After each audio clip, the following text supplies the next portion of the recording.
All right. Good evening, everyone, and welcome.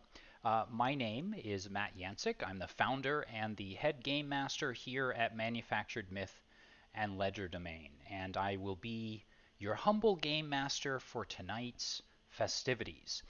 Welcome to the third episode, maybe the third issue, if you will, of Manufactured Myth and Legerdemain Summer Superheroes Limited Series. So this is the third solo adventure of six, I think, probably six, maybe seven, that will culminate in a big crossover event at the end of the summer. So tonight's adventure features Tom Talisman, the dimensional detective, and it takes place on an alternate Earth. So this is an Earth that resembles our own, but it isn't quite our own.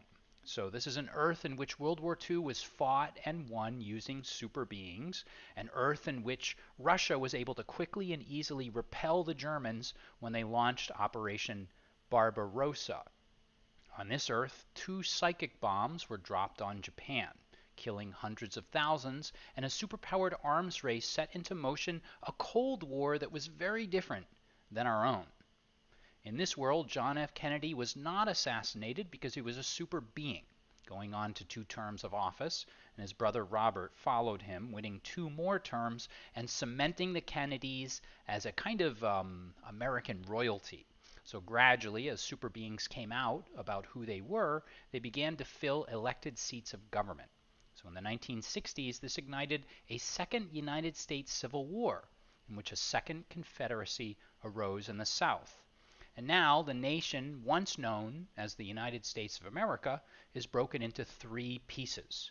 So New England in the Northeast, where the capital is Boston. So the government is composed primarily of superheroes. Well, okay, I say superheroes, I really mean to say super beings. And the president, as a matter of fact, is a super being themselves, a descendant of John F. Kennedy. Second Confederacy in the South, the capital of which is Washington, D.C., is a place where super beings are hunted and imprisoned.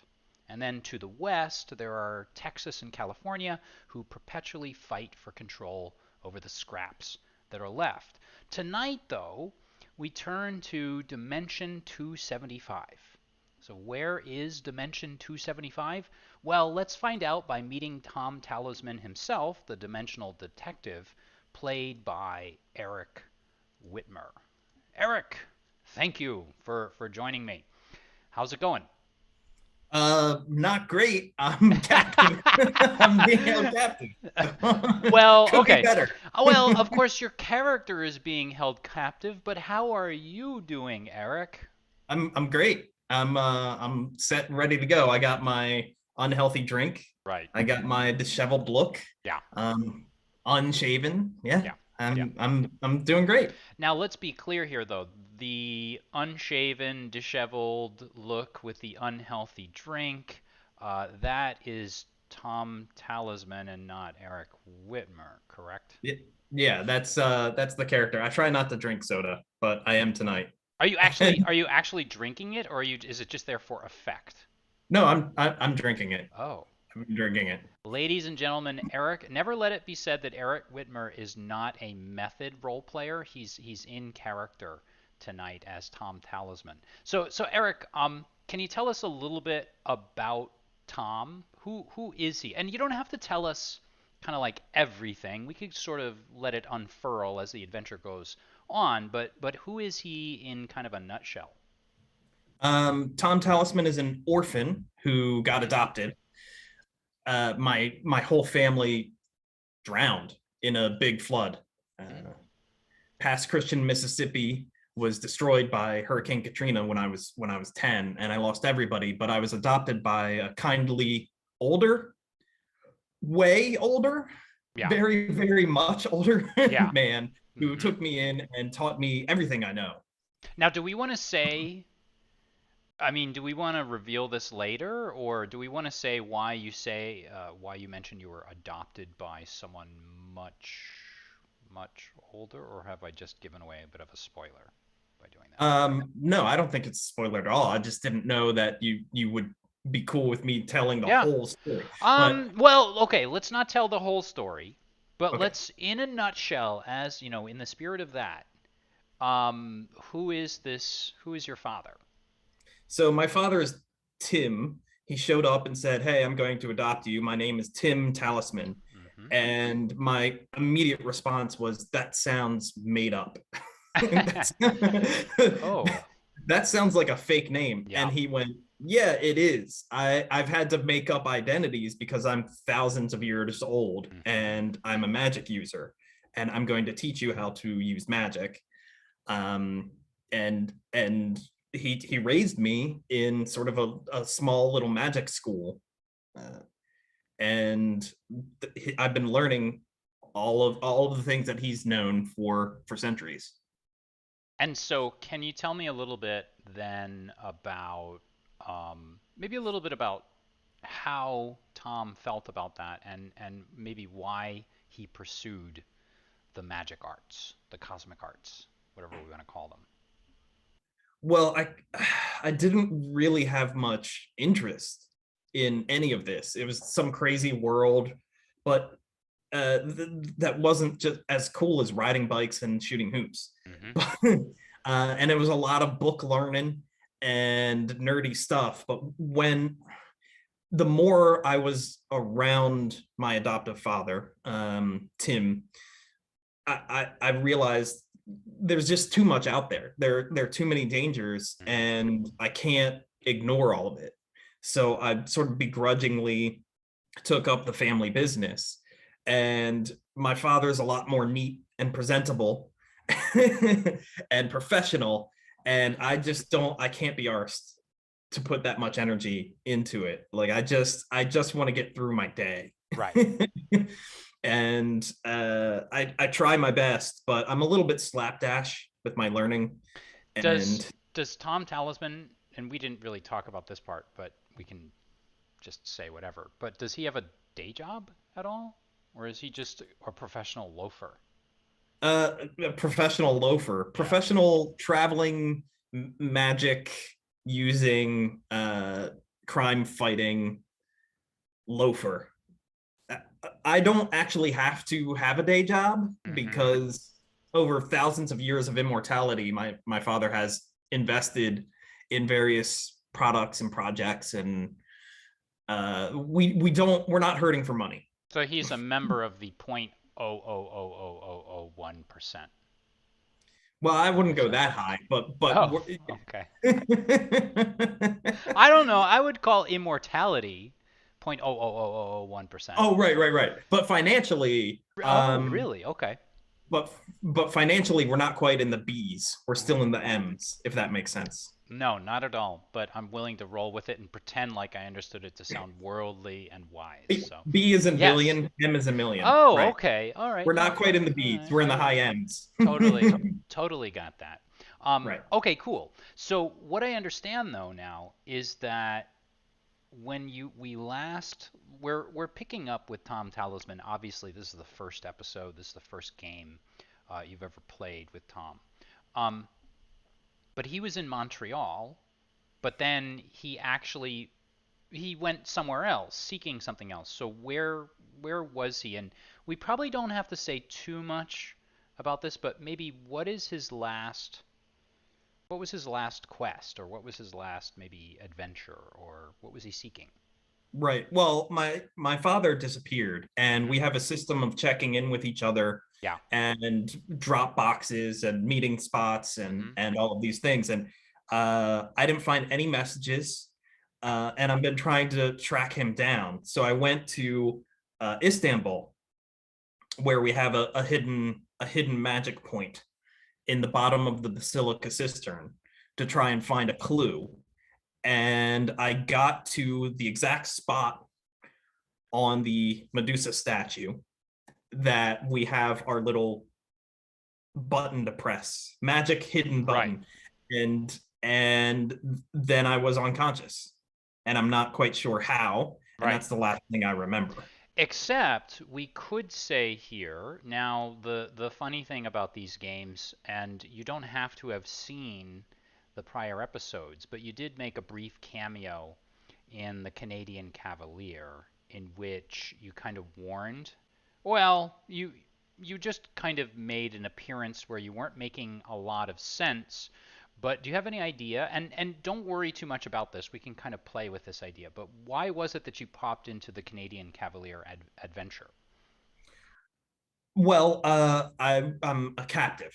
So what I'm trying to do is use various magical skills to get Hmm. out of captivity. And one of the things that I thought might work was astral projection, but I'm a little bit hazy Yeah. from drugs.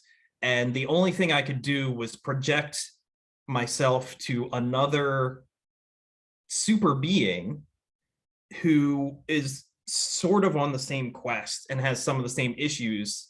We link up through that sort of connection. And I couldn't really just project anywhere I wanted, which was what I Right. was trying to do. And I couldn't locate just anyone I wanted, which I was trying to Right. hook up with other magic users. And that kind of didn't work. So I didn't quite make it out of captivity Hmm. because they've been drugging me, and I have this vague sense that they're the drug that they're using only Hmm. works on a magic adept, Hmm. and I'm not normally able to make predictions or see future. It's not really Right. in my powers, but with the correct drug, just because I'm an adept, Hmm.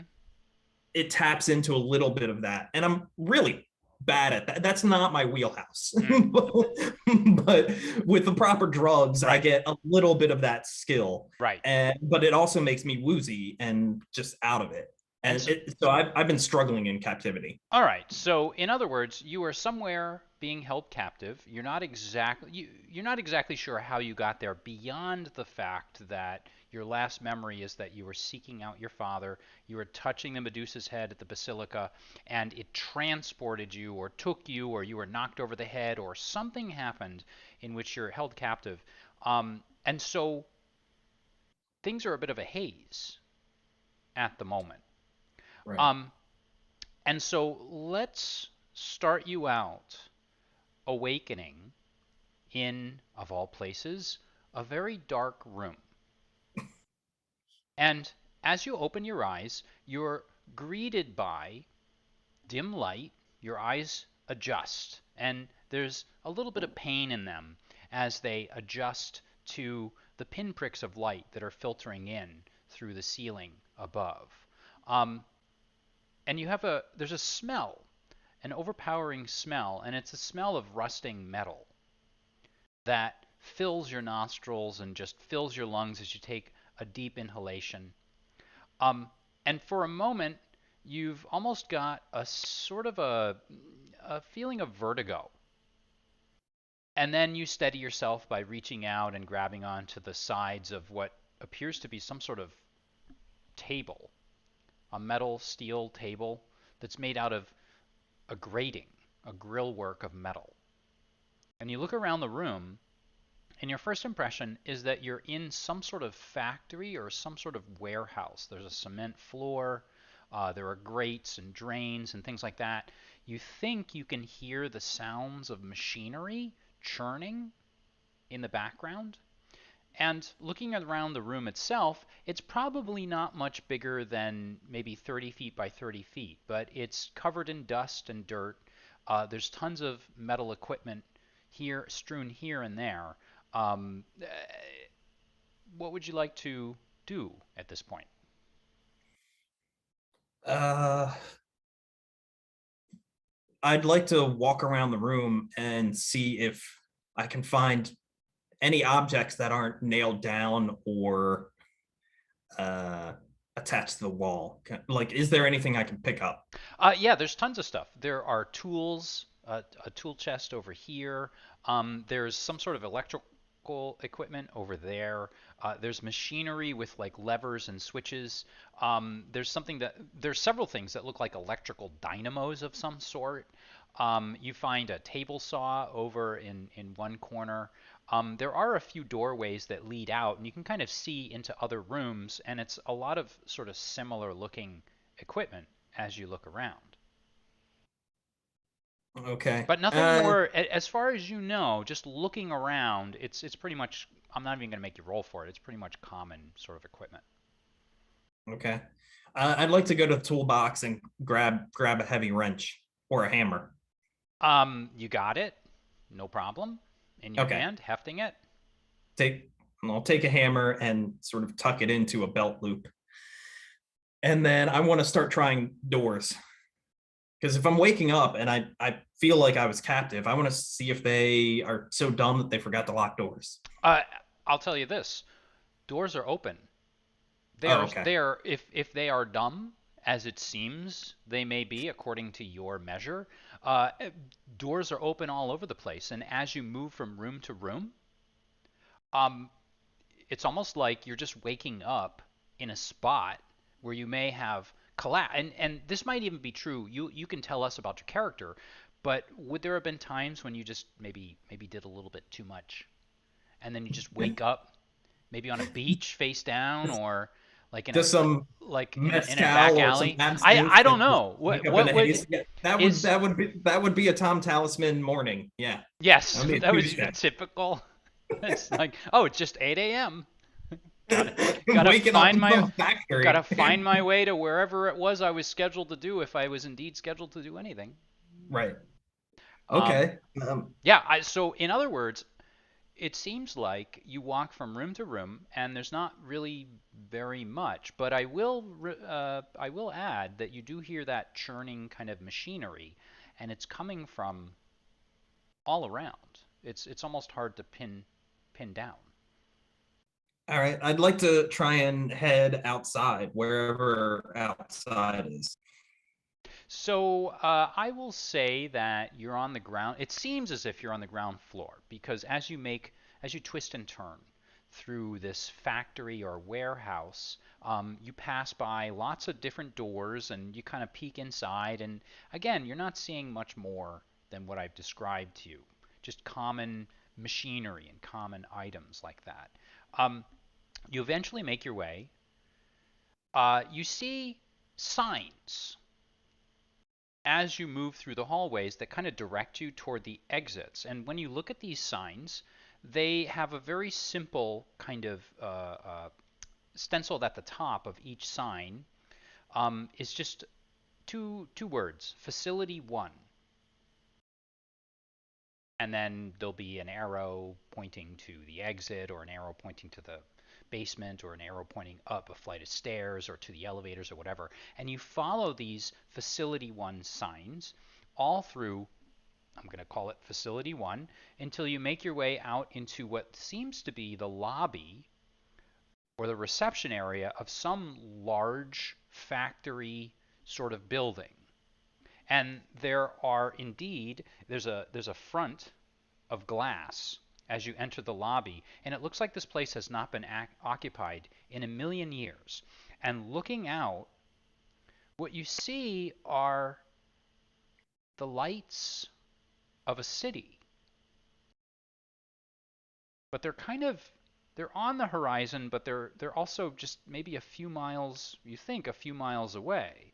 And there's nothing between you and the city as you look out through these windows. So obviously it's nighttime, and I'm seeing a city skyline and then darkness in between. That's that's your guess at this point.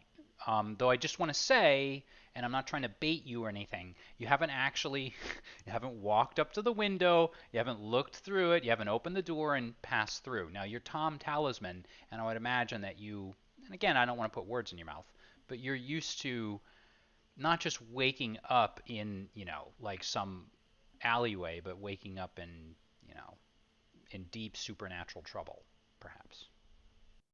Okay. Well, my first thought is I want to see the perimeter of the place that I'm in.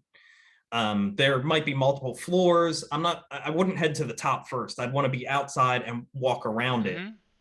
first. So So that's what I want to do. stepping out through the double doors, you head outside, and what you're kind of hit by when you step outside is that that smell of metal, of rusty metal, just drops, and you get a very cool breeze, clean air, and you step outside, and maybe 60 or 50 yards ahead of you, what you see is the edge of a beach. And now stepping out and going through the glass, you look out across water, placid water. And now taking a look at the city, it looks vaguely familiar to you. But you've never, well, it looks vaguely familiar. Okay. I'd like a better vantage point. So I want to get on top of the building. So I'll walk back to the building and like brace myself against the wall, Hmm. almost basically like as close to the wall as I can. And I say, Nishitavel And can to you activate explain? my levitation spell Okay, to levitate straight up to the top. so can you tell us a little bit about how the levitation spell works? Do you need to roll for it, or does it just is it just? I know there are some automatic stuff in Phase Rip. Right. Yes. I think it's automatic. Let me remind myself. I It I'm gonna is not like flight. I can tell you that. I cannot move left, right, forward, back, north, south, any of that. But I can go straight up. okay for the sake. Okay. This spell enables the caster to mystically rise into the air. A successful spell rank feat roll is required. There you go. So go ahead and before you make your roll, what I want to do is explain to the viewers watching all about Phase Rip. So Phase Rip is a system that was used in the old Marvel Superheroes role-playing game developed by TSR. So of course it was developed. Well, I say developed by TSR, but what I really should say is that it was developed by Jeff Grubb and written by Steve Winter. And so Phase Rip basically stands for fighting, agility, strength, endurance, reason, intuition, and psyche. And these are the attributes that you would use in another sort of game like Dungeons and Dragons or any number of role playing games. And so, with Phase Rip, what characters do is they actually roll and make feats on a table. So every ability in the phase rip system has a rank, and that rank goes from one end to another. So the vertical columns are the ranks. There are things like feeble, poor, typical, good, excellent, remarkable, incredible, and all the way up. Those are the vertical columns. The horizontal columns are on the D100 system. They're the actual roll that the player makes. So if someone who is amazing in something rolls a 10, they're in the white area, and white is a failure. Green is a mild success, yellow is a better success, and then red is an even better success. So what Eric is about to do is make a roll under the rank that his ability is under, and then we're going to take a look at the table, the universal table, and we're going to see whether or not he succeeds. So after that lengthy explanation, Eric, please make your roll to see if you can levitate. 77 Ah, was my roll. And my your rank. levitation spell is ranked at incredible. Incredible. So I'm going to guess that that's like totally fine. So easily you're able to levitate up. And here's what you discover. As you levitate up on the outside of this factory, you see a lot of heavy machinery and equipment and catwalks and balconies, windows, and things like that. And the first thing you notice is this factory is a little unusual in shape. It's probably 5 or 6 stories tall, and when you sort of lean back a little bit and you start counting windows, you notice, oh, it's 6 stories tall. And it's shaped like a pyramid. So it's not like a square building, it's a pyramid, almost as if it were, well, we'll just call it that, a cone. And as you levitate upward, you can see that on every level there are some lights that are on, a lot of lights are off, but there doesn't seem to be any activity beyond whatever machinery is grinding forward on each floor.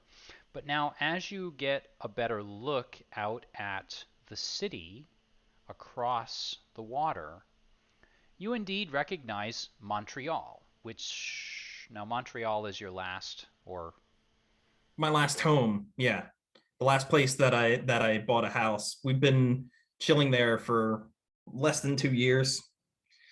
Uh, I've been trying to study up on, been going to all these cathedrals that are in Montreal, which apparently it has so many.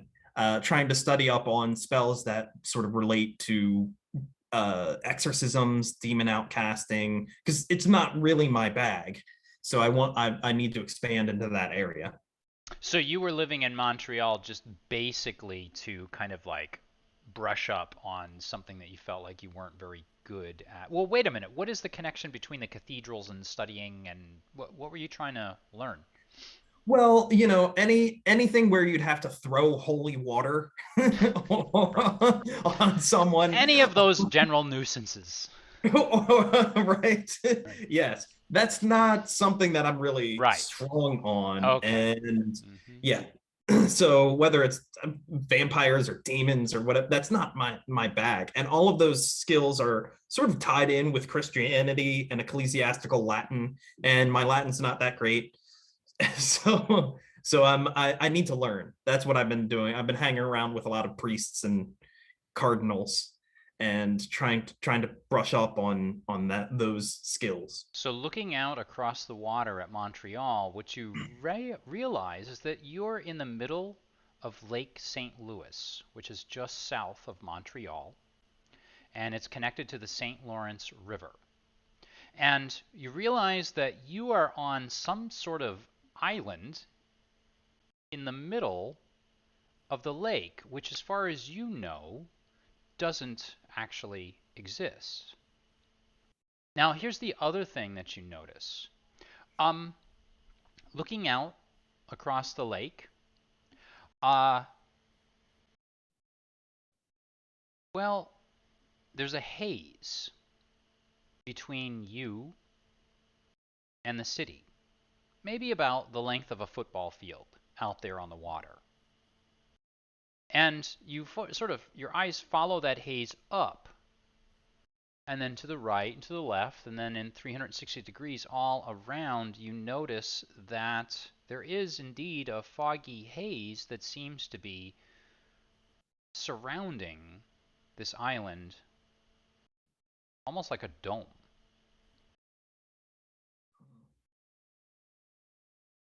And now the Hmm. machinery behind you, as you see all of this, is just churning away somewhere deep within the bowels of the factory.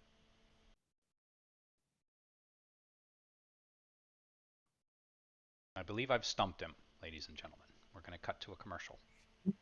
No, I'm trying to think, do I want to test this hazy dome to see if it's blocking magics, or do I want to stay here and investigate a little As more? as you levitate in Mm-hmm. place, you are sort of struck by this feeling like it's almost effortless, your Mm. levitation. Just effortless. It's as if your power of levitation were surging through you, and you sort of get the feeling that you could, heck, I could probably just float forward and go check it out. Okay, well But I'm not then, telling you what to do. well, if I have that feeling as I'm sort of hanging 3 stories above the ground, if I feel like I could sort of float forward and go to the haze, then that, yeah, if I feel like I could, then I definitely Mhm. would do it. Then you move forward and you head out toward the city, levitating. And there's that beautiful kind of serene peace that you often feel when you're levitating. It's meditative almost. And you have to sort of remind yourself that you're in a predicament right now. You're not actually out here to meditate. And so you float forward and you approach this foggy haze. And as you do, it becomes a little bit more difficult to breathe, as if the air were thick with something and you're not really sure what. And then it's not just difficult to breathe, it's also difficult to move, or I should say to levitate forward. And you try going a little bit up, a little bit down, maybe trying to feel your way through it. But this fog is so thick that it's not just that you could cut it with a knife. You probably couldn't cut it with a knife. You could probably stick the knife in it and step back and leave it there. And at a certain point, you realize you're not going to make it through this fog. It's not, it's not attacking you. It's not causing a problem. It's not causing you to choke. Mm. But it's preventing you from going past this barrier even when you start to float out in a full 360-degree spread. Okay. Well, then I would like to go back to the ground Hmm? slowly and gently. So I'm going to say descend and slowly descend back to Earth. And so you And do, landing right there where you came out of the building originally. okay.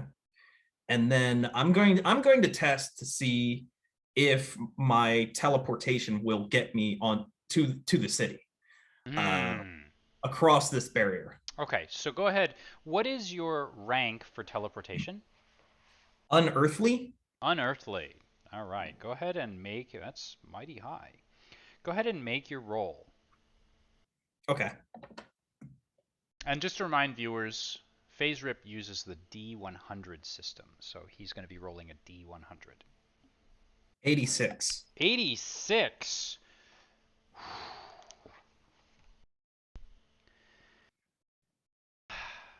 Ordinarily, a character with Unearthly would be able to make it to the city.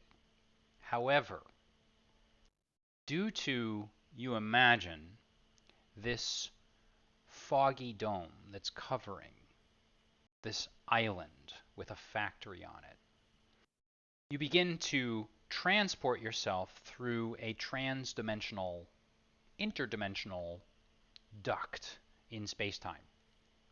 And in the blink of an eye, you're knocked back into what turns out to be your astral body, and you land on the ground, the Mm. metaphorical ground.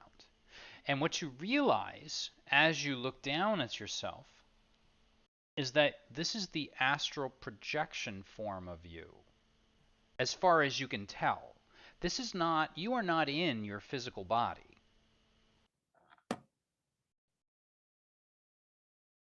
And the haze is not.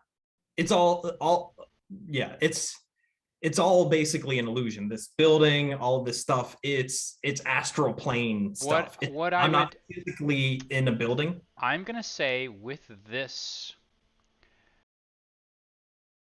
I'm going to give you 20 karma points for that. So go ahead and write down 20 karma points, add that to your Okay. pool. Karma points are like XP, and these can be spent when you make rolls. So if Eric was about to make a really important roll, he tells me before he makes the roll, I'd like to spend 20 karma points, and that will add 20 karma points or 20 points to whatever he rolls. So if he rolls a 10 and he spends 20, he actually rolls a 30. If he rolls 50 and he asks for 20, then he rolls a 70. Um, I'm not even going to make you roll for this. When you hit the ground, you take a look behind you, and what was apparently a factory begins to dissolve away. You're not actually looking at a factory anymore. You're looking at some sort of bizarre space-time machine in the shape of a pyramidal cone, taking up the same space that you were thinking of as a factory, but the factory setting was some sort of an illusion.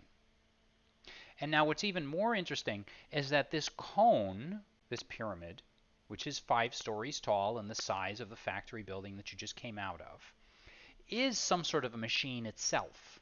Because you still hear those churning sounds, but they've changed. They're more organic. They're wetter than they used to be. They're not machines. And the weird thing about this is that you can kind of see through this organic matter machine. And you can see through the walls. And as you look through them, you can see several rooms inward, distorted imagery of things that are inside. And whatever it is that's inside, you're not really sure.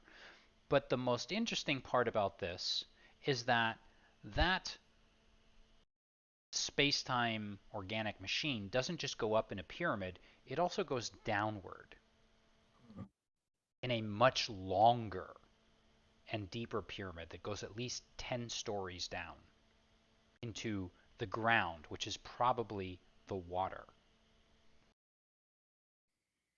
Okay.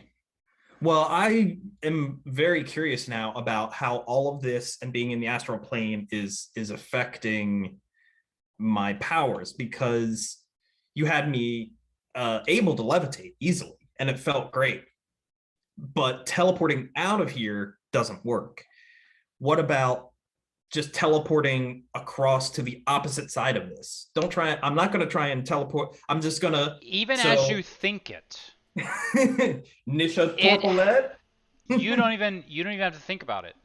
It happens. Okay. You Oh, teleport, and now here's the thing. The moment you teleport from one side of the building, or I should say from one side of this organic space-time machine to the other, the machine churns ahead as if your usage of your abilities caused it to, well, to grind forward with whatever processes it's carrying out right now. hmm. Okay, that's alarming. So I want to try and walk back into this machine and see if I can figure out where the moving parts are. Like what is the engine driving this? I really like this question. And as you step back into the building, you are kind of greeted by the same basic layout that you took when you exited the building, except now you can see it for its true form. And every once in a while, you kind of have to blink a little bit and maybe and maybe rub your eyes a bit, because that factory comes back and you realize you're looking at an illusion, whatever it is. It's a projected image. Um, and you look around and you can see lights on all through this structure.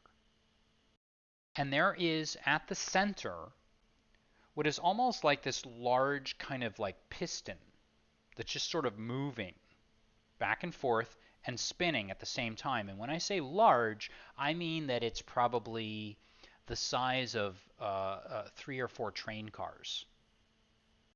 And it's moving up and down, and you can see it on gears, organic gears, mystical gears, cosmic gears, as it moves up and down. And now, looking around in the rooms, you can actually see pumping through the walls some sort of cosmic blood, in a way, some sort of cosmic matter that is rushing through it.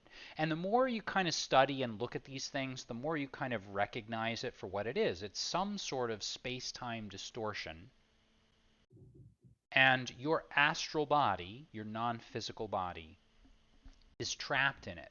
Now, looking up, you can kind of see a distorted image of a distorted image of a distorted image of a distorted image as you look through that pyramidal structure. You can kind of see the space above you in that foggy haze, but then as you look downward, you see darkness, and there's something very faint glow. It's almost got a heartbeat, very small, at the bottom of those 10, 12 stories, however deep it is.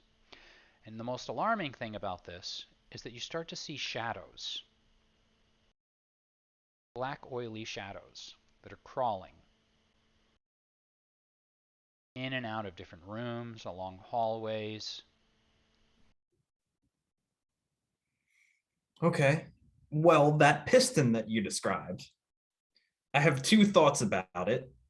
The first thing that I do is I check to see if that hammer that I picked up earlier is still a hammer.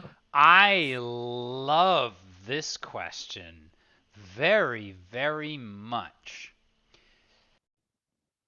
Tell me, and I'm borrowing a little bit from another system here. What do you think that hammer actually is? What do you I'm not going to say I'm going to give that to you, but what do you think it actually is? I think it's probably just a piece of one of these pistons. It's like a replacement part for the if it gets worn down for the I don't know enough about pistons to know that like there's a head and then there's a Eric, type of Eric, thing. don't you know my reputation? Do you know how much preparation I do in a game?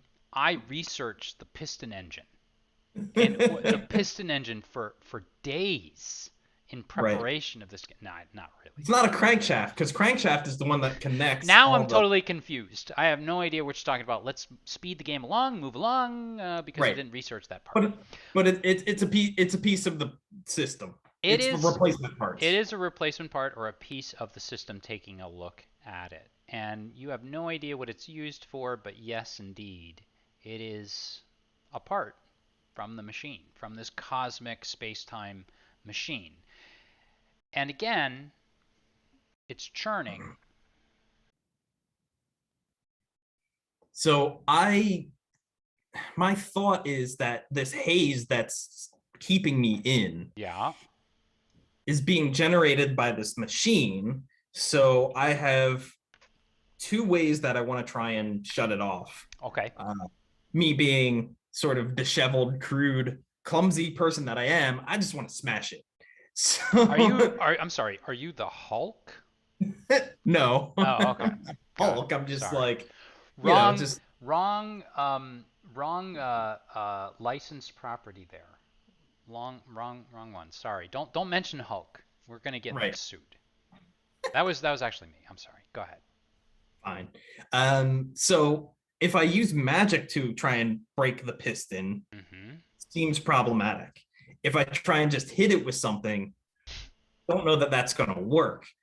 But I'm gonna try both. So first, I'm going to try one of my Eldritch bolts. I So like I it. get into a good position, line So up, one and thing one thing I'm gonna say here is it's a distortion through a distortion through a distortion at the center of the building. So you're gonna kind of traverse through the building, and then you come yes, to a room which seems like a large circular room where indeed this piston, the size of a train car attached to maybe one above and one below, is indeed moving back and forth, and you can kind of see it glowing with this cosmic energy up and down, back and forth. And you can actually feel in this room, you can feel the energy, and it makes the hairs on your arm stand up. You feel cosmically charged.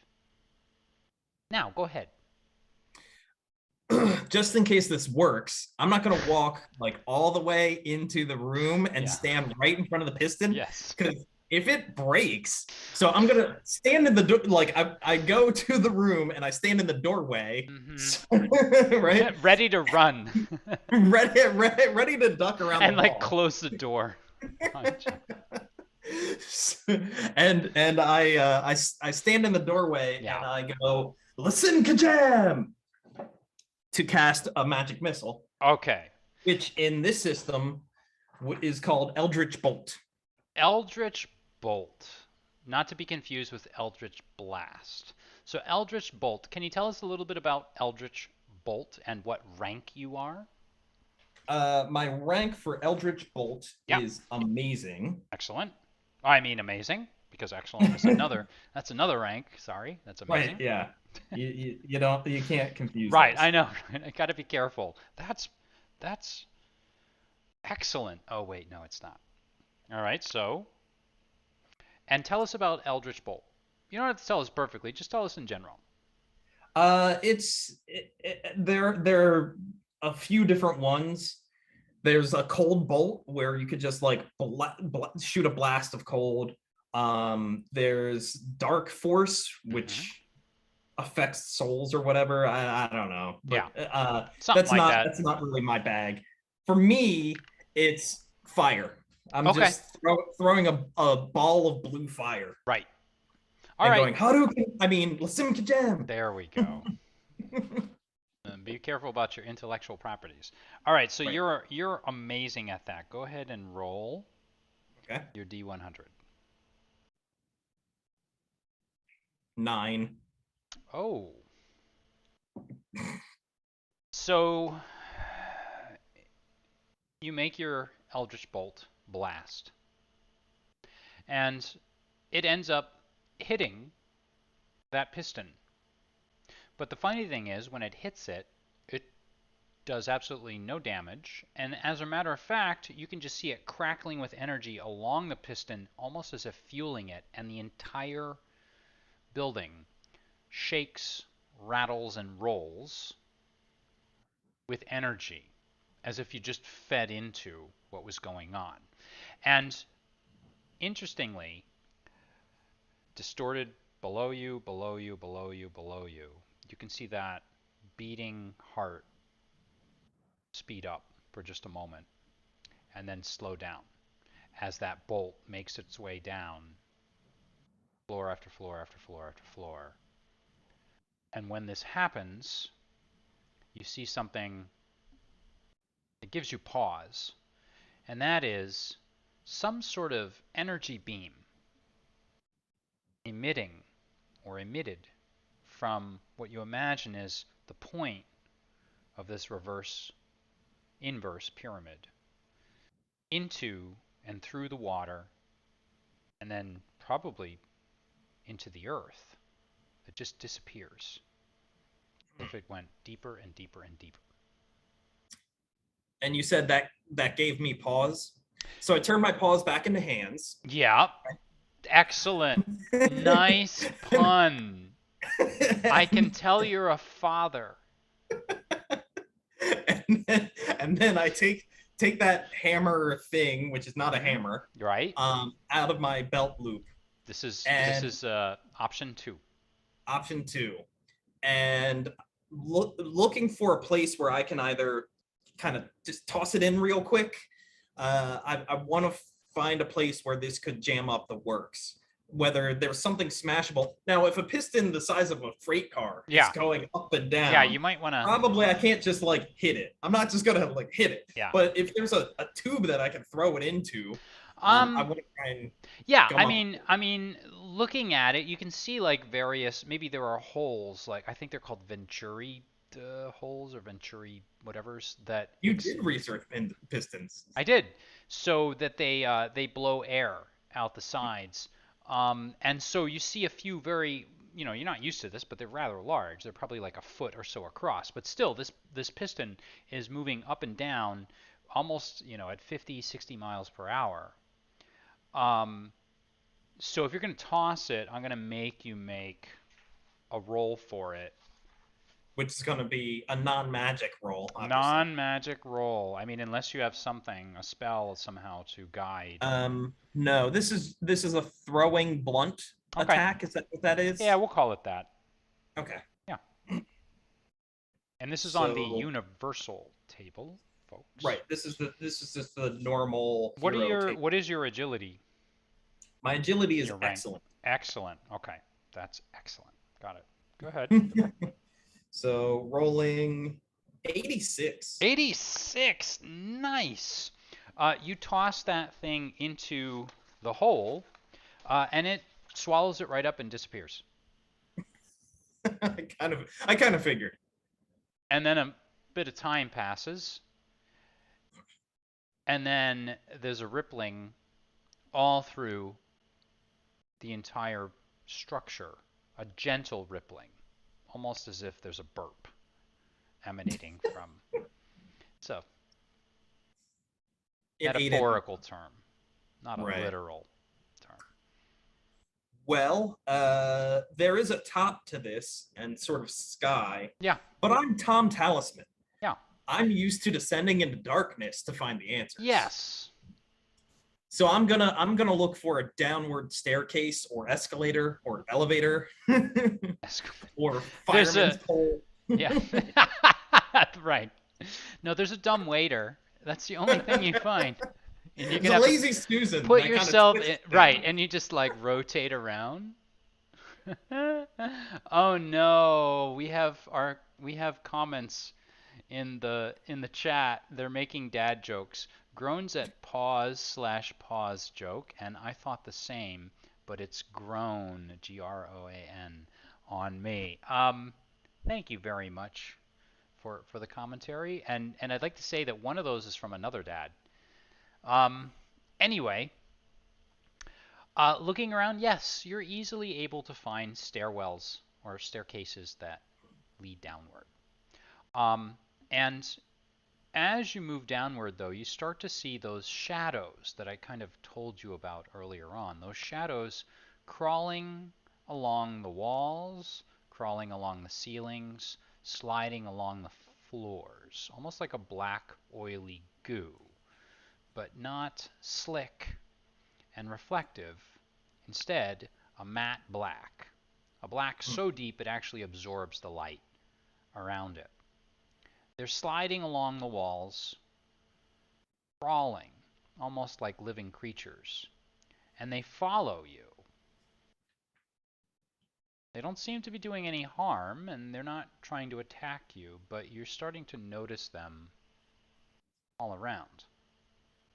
As you descend one floor, and then another floor, they're slowly accumulating more and more of them. By the time you get to the third floor, you realize that clearly these things are following you, and they're not making any attempts to hide themselves. And they're actually staying in front of you, in a way, along the walls and along the ceiling and the floor. Do you want to do anything about these things, or just continue I forward? I do. I would like to look to see if they have any eyes of any kind. Um, It's just solid black. right. We'll call it an intuition roll. Okay. What's your intuition rank? Monstrous. Okay. Technically, it's 63, Okay. and I rolled an 81. 81. Nothing. What you All right. see is just a flat form. However, for that roll, I will let you know that every so often they almost become slightly three-dimensional, and the impression you get is they're not so much shadows as they are some sort of, well, just, I don't want to say one-dimensional because obviously they're not one-dimensional, but they're about as close as you can get to being one-dimensional without actually being, well, I'm sorry, Two two-dimensional. dimension. They're about as close as you can get to being two-dimensional without actually being two-dimensional. Hmm. Yeah, they're one-dimensional. Did I mention that? Okay, so mesmerism They're isn't going to like work. they're like any number of my ex-girlfriends. Wah, I know wah. it's it's getting kind of So hot in here. mesmerism as a spell only works, or as a skill only works by looking into the opponent's eyes. So that's not going to work. Mm-hmm. Uh, I can't take one over and make it my puppet, which was sort of my idea there. Mm-hmm. I would like to use telepathy Yeah. to try and figure out what their thoughts are. Okay. What does telepathy work off of? Psyche? Telepathy, psyche, Yeah. yes, I'm Okay. pretty sure. What's your rank? In telepathy, unearthly. In psyche, also unearthly. Yeah. They should be. Pretty close Yeah, they should be to. the same. Go ahead and make your roll. Okay. The roll is 52. With a 52, you are indeed, you spot one of them and you reach out and make an attempt. Tell me what it looks like or what it feels like to reach out and read a mind of some other creature. What does it look like to Tom Talisman? Uh, it's it's like being in a dream. except my dream is the other person's thoughts. I'm dreaming their thoughts. I just sort of do this, and there's a moment of breathlessness and weightlessness, and I feel like I'm gasping for air, and then boom, connection, and now I'm into that person's mind as though I'm walking through a dream. As soon as you connect, you're forced to grab the nearest railing to you, or perhaps put a hand on the wall, because you're almost thrown for a loop. And what you get is a great deal of despair and trauma, but mostly you get confusion. You see the life of a mortal human being as they are born, they grow up, and then they're traumatically killed in a car accident. And at that moment, though, the moment they're killed, what you feel is this pull down a long, dark tunnel that starts to swirl and spiral. And you feel yourself, which is to say this being, as it heads towards a bright light. And then you feel another pull. You feel almost as if you were being torn apart by sandpaper, moving at millions and millions of miles per hour, being torn apart by sandpaper, ground down to your bones. You look down below you, which is again to say this creature, and what you see are 4 rings, hundreds of miles across, each one a different color. First, black and almost stony. The next one, a deep purple or blue. And looking like, well, it might be ripples of ocean. And then you Are see, these rings concentric, yes, concentric or rings. it's not like Olympic rings? No, concentric rings. Okay. The next one, the next most inner one, you see as looking dry like a desert. And the final one appears to be a large vine twisting around and around in a circle. And at the center of these 4 concentric rings, you see a glowing, almost a golden brown planetoid. And at millions of miles per hour, you realize you're inhabiting the soul of this creature, and it slams into the rocky ring, the outermost ring, tumbles down the side of a mountain, and lands in a snowdrift. Struggling, it reaches out, tries to make it through the snow that's 5, 6, 7 feet deep.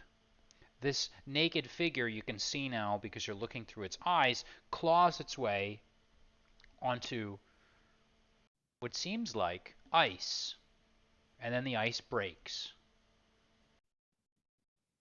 And this being, this human, begins to sink in the ice, screaming, then goes black, and then you get nothing.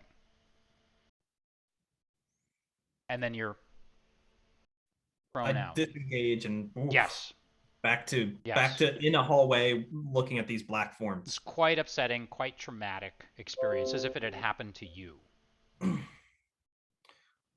Okay, so I'm gonna sit down a minute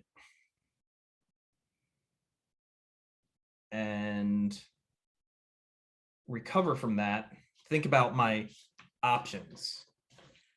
Can I get out of here? Should I try another stronger teleportation spell that involves calling on dimensional energies like the mists of Hoggoth? Or am I just too interested in finding out what's at the bottom of this? I don't know. It's kind of up to you right now. What do you think your priorities would be? I mean, obviously, you can go either way, but Right. what is Tom Talisman feeling right now? He he's just shaken from that experience and trying to figure out, okay, that was painful. What am I going to do about all this? And I think he would be not. I think me, Mm-hmm. Tom, Yep. I would be really upset that this had happened to anybody, and I want to figure out what this situation is. I'm not Right. leaving until I get some sort of freedom or peace for these black shadowy figures. Mm-hmm. So I'm gonna keep going down the stairs to lower and lower levels. So as you keep moving down lower and lower, you go a few more levels, and now these these black shadowy creatures slide along the walls, and they start to form almost a net in front of you, as if to prevent you from going any further. But it's nothing aggressive.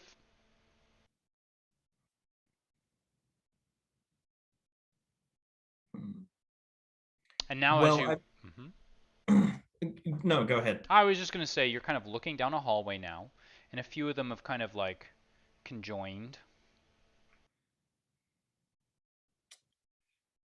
Well, let's try a couple of things. First thing is I'm just gonna walk up and push on the net and see if I can It get through. gives, it gives, Okay, then I'll just keep going. and you keep going down another few levels. And so as this happens, the creatures start to follow you again, or they continue to follow you, and then they form another net, and I'm assuming you kind of do the same thing, Yes. and you just push right through. And then you start to hear whispers. Whispers of, well, you're not really sure what language. And they get louder and louder the more floors you go. And now I'm going to say you're 5, 6 floors down. You're looking down through this translucent, like one translucent floor after another, and you can kind of see that, I'm going to call it the beating heart of whatever it is that's glowing down at the bottom of this reverse pyramid. And looking out as the pyramid tightens, you can now see that what you're actually looking at on the other side of the walls are the seawater, the water of the lake. Hmm. So basically, you're in a structure. It's got a short cone, relatively short cone, maybe 5 stories on the top. And then it's got a 10, 12, maybe even 15-story cone on the bottom. That piston is now at this point, you're almost at the bottom of it as it's moving up and down there in the central shaft of this enormous space-time mechanism or machine, whatever it happens to be. It's moving up and down. You're kind of at the bottom now. You can see the energy as it flows up and down. And looking at the walls, I want to remind you, you can kind of see that cosmic blood or whatever it is that's flowing through the walls, as if this were indeed a living, breathing organism.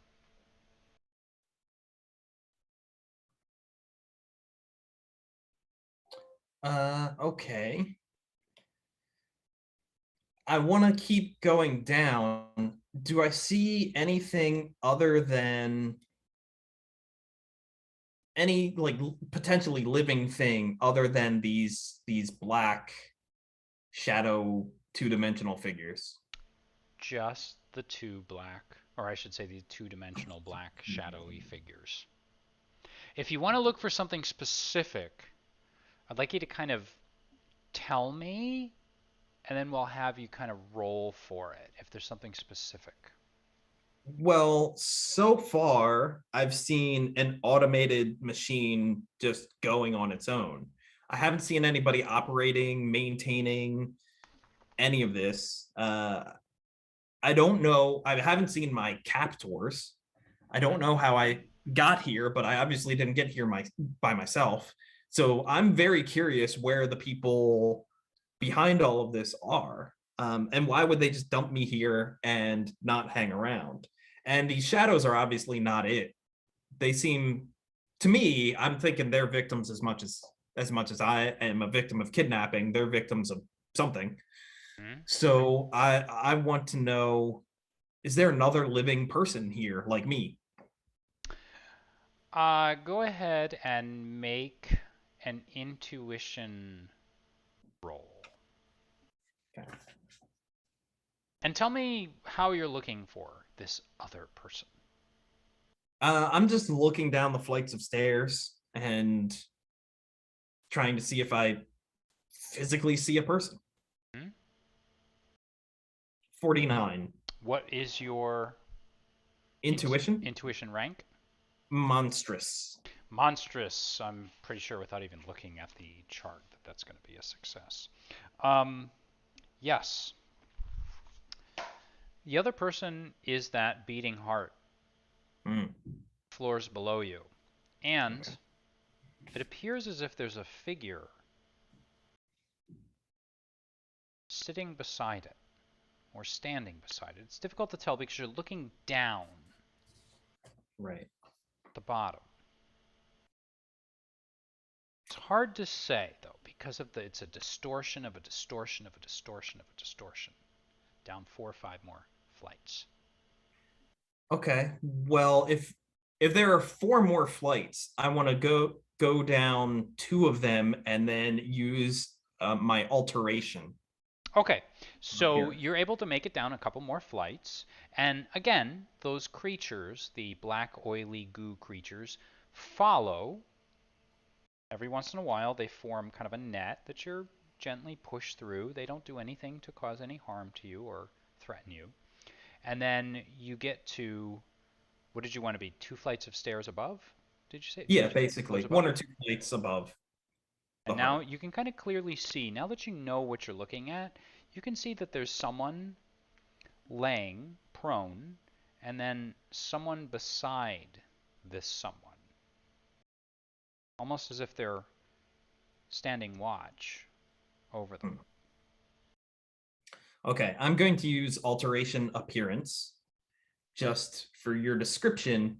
The caster can mystically alter his face and body structure at will. He does this through the complete control he has over his muscles, ligaments, tissues, and skin. Hmm. By manipulating these, he can resemble almost anyone who wishes.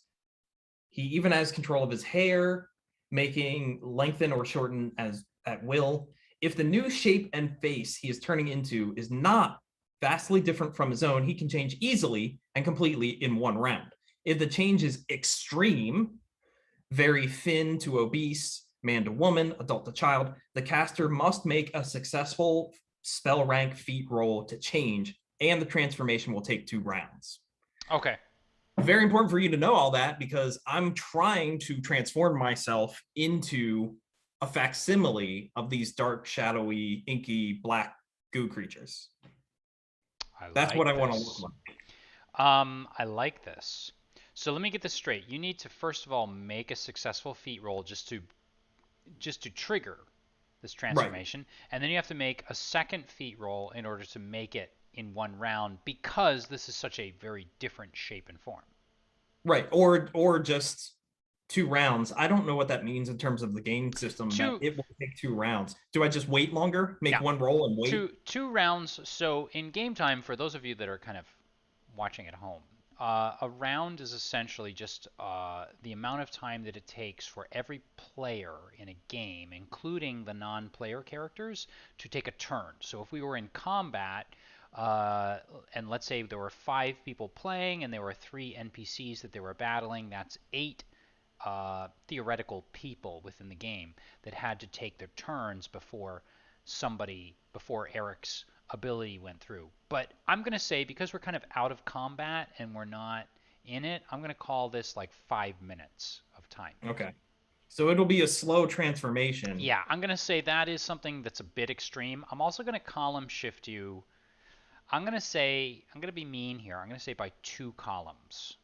Okay. So whatever you would have been, this is tough. So I was amazing. Yep. Not So anymore. You're remarkable. you shifted me to remarkable, Yeah. and I just rolled an 88. 88. That's remarkable. So you're able to make, first of all, you are able to do this. But now I'd like you to make one more roll just to see if you can do it quickly or if it's going to take you that full 5 minutes. Okay. 79. 79 again. That is also. I'm going to say it takes you 10 because you're not Okay. quite. But in those 10 minutes, what does it look like as you transform? How does this happen? Uh, it is it's not like a mystical sparkly thing and comes over, and it's no, it's very like brutal physical shape, like a wolf man, claws extending kind of change. It's just like my hand turns black and shrivels into my body, and it's not pretty looking. It doesn't actually hurt, but it looks like it would hurt. It should hurt. And I slowly just sort of go into this oozy black form. I am thinking American Werewolf in London, Rick Baker style prosthetics, where you're like Right. screaming in utter pain as your body transforms. You Um, got the look correct, but no pain. no pain. Oh, okay. You're gonna spare yourself that. And so after about 10 minutes or so, indeed, you're able to transform yourself. However, I will say though that because you've made a physical transformation and not the beings were more like moving liquid, and you're not necessarily a moving liquid. You're a physical, well, again, liquid is physical, but you're one kind of solid piece. It you can make a rough kind of imitation of the way that they move, Mhm. but it's not quite what you'd want it to be. It's not quite as imitative as you would hope, but you can sort of do this. Okay. So I'm gonna get on the ground and do the worm Okay. to the stairs. No. um Then a and head spin, then a head spin and and then the robot. um yeah, so I'm going to I probably picked the wrong spell. I should have cast illusion. Oh well. Probably, but So I'm gonna go down to the final floor to where these figures are. so you start to sort of make your way, and the first 50 feet are tough, and then the next 100 feet after that get a little bit better. And by the time you make it down to that final floor, you twist and turn, and you make it to a doorway. And this is the first closed door that you have encountered so far in your captivity, if that is indeed what this is. And you approach it, and you're fairly certain it's not really such a big deal. You could probably just slip underneath or between the or in the door jamb and wrap your way around and come out on the other side if you really wanted to. But now you kind of have to make that decision. Is that what you're going to do? Or are you going to like just open the door? Or are you going to head through? You could sort of stand up and then as this flat two-dimensional-esque creature just sort of turn it and go in the doorway? Or what do you want to do? I don't think that these two-dimensional creatures tend to open doors. Probably So not. I would be drawing attention of like, why is this shadow opening the door? So I'm gonna try and move like a shadow and slip in cracks. I'm gonna go under the door. Okay. You don't even have to roll for that. You can easily do so. And you make your way under the door.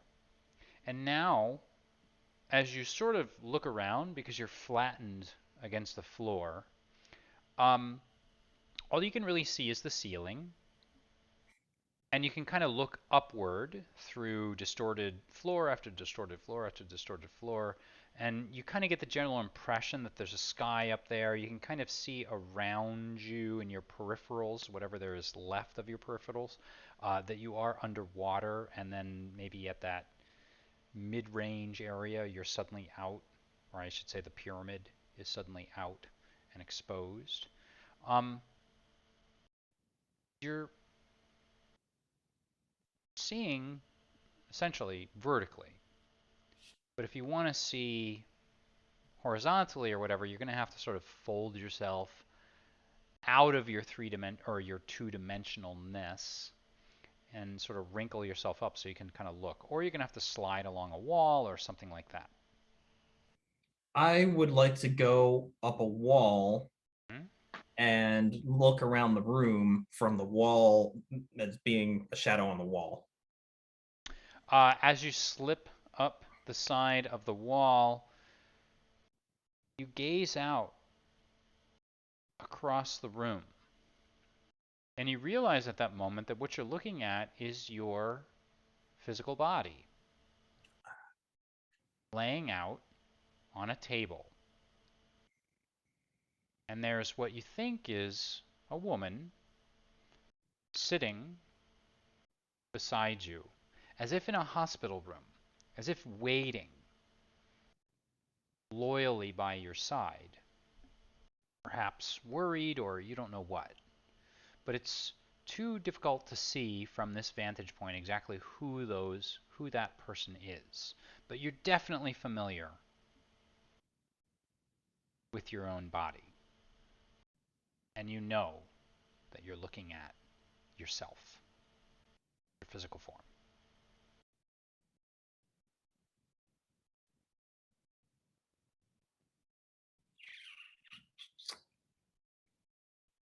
So I have again, like I keep every time I encounter a new problem, it's like, It's all well, there are right. two ways that I want to do this, That's no either problem. this way or that way. No problem. So my two plans are, I'll just tell you my varying thoughts. Yeah. Uh, Either I want to try and use telepathy Yeah. on the woman Okay. to see what she's thinking without alerting her to the fact that I'm trying to read her mind, Mm-hmm. or I want to cast illusion Yep. and project in front of her an image of my astral self. Ah, so you want to, it's a projection of or it's an astral projection of an astral projection.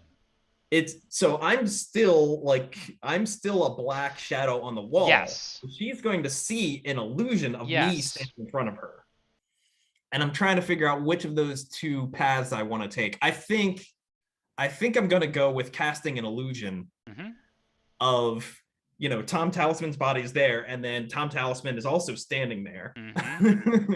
So one of those two has to be astral projection, and she'll look and be like, so I'm gonna cast illusion. My illusion casting Yep. is amazing. All right. So you go ahead and make your roll and tell me what it is. I'm also going to column shift you by 1.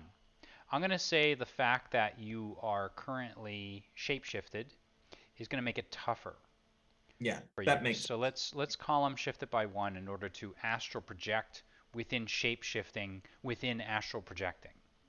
okay. Should that be two column shifts? I know. Don't tempt me. Okay. I'm gonna be I, I, nice. I rolled a 54. Which is what? I'm not looking at the chart. Oh, I rolled a 54, and my illusion is amazing, but Yeah. now it's not. It's incredible. Yeah. So illusion is incredible, and a 54 puts me in green. Okay. So it's just a bare success. Um. So with that, using all of your powers of concentration, you're able to project a very rough image of yourself standing next to the bed. Now tell me what you want this thing to do. Do you want it to just stand there? Do you want it to speak? Do you want it to wait for her to react? Do you want it to like try and get her attention? What do you want it to do? Uh, yeah, I would like for it to appear in front of her, and then I'm gonna wait for her reaction. Um, so the woman looks up from looking at you, your physical body on the bed, and she looks at the projected version of you. And the moment she looks up, Does the illusion, let me ask you this.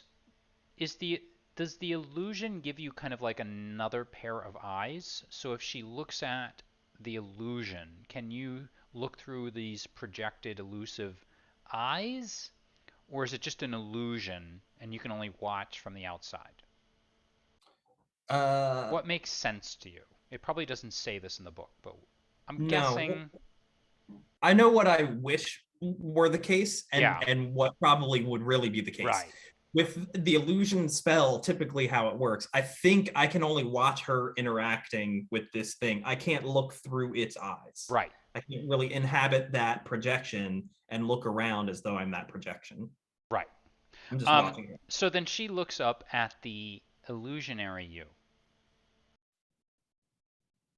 and she steps back, leans back, I should say, and then looks down at your body, and then looks up at the astral projected illusion of you, and is stunned. I, Tom, is that you? How is this possible? She says to the illusion. To the illusion. And I'll have the illusion move its mouth. Hmm. and I'm going to have it speak and say, yes, yes, this is it's my astral form. I'm Can able the to project my spirit out of my body. can the illusion speak, or are you speaking for it? Or how does it work? Or is it some sort of telepathy? Make I an would educated guess, whatever you think. Yeah, I would say that it's I'm talking, but it's very difficult to tell where the voice is coming from. It's sort of like ventriloquism, voice throwing your voice kind of thing is the idea. Make boy, this is a tough one. I've never had to make a like it's actually kind of strange, right? You would think that in like my 20 or no, wait, my 35 years of adventuring, I would have had to make a ventriloquism roll. I probably Of have, I throwing just your don't voice remember. from. Right, like how well can you throw your voice? Go ahead and we'll call it eh, oh my God, let me look at the phase rip. Um, Let me look at the fighting. It's not strength, endurance. Make a reason. We'll call it a reason roll. Okay, this won't go well for me No because problem. No you problem. know that my reason is good, right? It's not Well, unearthly. when you say good, you mean it's ranked as good. It's It's not really rank. It good. It's poor, really, but it's Right. called It right. goes feeble, poor, typical, good, and Yes. that's Yes. not a very high rank. Right. So go ahead and give it a roll. And I rolled a 23. So Which is way not a success. So she does a double take as she says this, and she steps back. And now she stands up obviously as she steps back. Um, and she looks down at your body, your physical body, and she looks at the illusion of the astral projected you. And she starts looking into the darkness as if she suspects something funny is going on. And now, as this woman stands up, you recognize her. So you recognize her as Anna Rapunzel. And for those viewers watching at home who don't know who Anna Rapunzel is, can you tell us a little bit about who she is and why you would recognize her? yeah, sure. The mission of my father, Tim Talisman, has been to collect all these magic users, and he sort of adopts us. We're kind of his kids, but we're more like students. Yeah, We don't When we're together learning these magic lessons, we don't feel like brother or sister to each other. We're more like classmates, right. and we grow up going to class together. And this is the girl that I had a crush on for most of my magic school. Mm-hmm. And she has left sort of sort of the order, sort of left the order and gone off to study magic with her, sort of on her own, but Yeah. with other intents. And she's no longer part of our group. She's not really following Tim Talisman. So could you tell me, or I mean, and now this is a point where we can kind of figure out what's going on here. Maybe when would the last time that you saw her have been? How would you have last The Wind of parted? Watum saga, um, in Budapest, Hmm. when she blew up a building and made off with the Wind of Watum, leaving me in the dust. Ah, so you two were partners, and she tricked you. No, No? she was. We were competing. It was a race for the wand, Ah, and the way that she beat me is she blew up a building and left me in her dust and made off with the wand of Watum. We'd already had sort of a few collisions by then, but the last time that she really whooped my butt was that saga. okay. So in that particular case,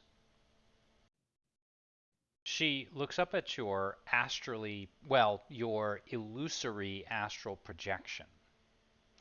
And she does a bit of a double take. And then she steps forward and she actually hovers over your body as if trying to protect it. And the bed that you are laid out on, that your body is laid out on, is on wheels. And she starts to drag it, but of course these wheels are have the brakes engaged, and she sort of fiddles with this bed, and then she kicks a lever, disengaging the brake, and then she starts to pull your body away from this illusory, illusionary version of yourself. Mm. And she just starts almost laughing. Oh, no, you're not. You're not taking him. That's not really you. I would know Tom when I met him. You're not Tom. And she's pulling your body away as if trying to protect you. And then you see something. Tell me what she looks like. Now, she, of course, has her own spells and sorcery and magic herself. What does it kind of look like when her spells and sorcery and magic start to sort of kick in and she gets angry? Does anything happen, or is she just, does she look like a normal human being? She tends to sparkle and glow more than most of the other classmates that I've had. She gets glowing hands, Hmm. glowing eyes. She's pretty emotional, and it shows. It comes. It's sort of a God. How do I say this without violating intellectual property? She gets jubilee sparks. Sparks of jubilation. Sure, not a character from the X-Men. No, No. We not at wouldn't be all. intruding Not at all. on intellectual property like As that. long as But she's yes, not chewing bubblegum, we'll be fine. right. Her fingers just emit sparks, and sometimes they just glow. And that's Um, exactly what starts to happen now. And you can kind of see her as she pulls her elbows over top of you because probably she doesn't want your physical body to be affected by the sparks that are sparking and crackling out of her fingertips. And she's sort of aiming them in the direction of your illusionary astral projected body. You're getting him over my dead body if that's why you're here. You are not touching him.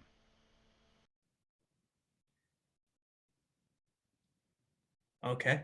Well, then I am going to drop the illusion and just have him disappear. So the moment that happens, she gets very defensive and she sort of slid your body behind her and she's up against a wall and you can kind of see that she's wide-eyed. Her hands are sparking and you can start to smell maybe there's this little bit of like cosmic energy that's just igniting in the air. She scans the room. And then she kicks a switch with her elbow, and the lights go dark. And all you can really see are the shadowy lights on other floors up above, and the glow in the walls of that cosmic blood as it flows through this machine, and maybe some snaps and sparks from her fingers as she scans the room looking for whoever it is that caused this illusion. I'm going to shapeshift out of my shadowy form back to my normal appearance. The moment you do that,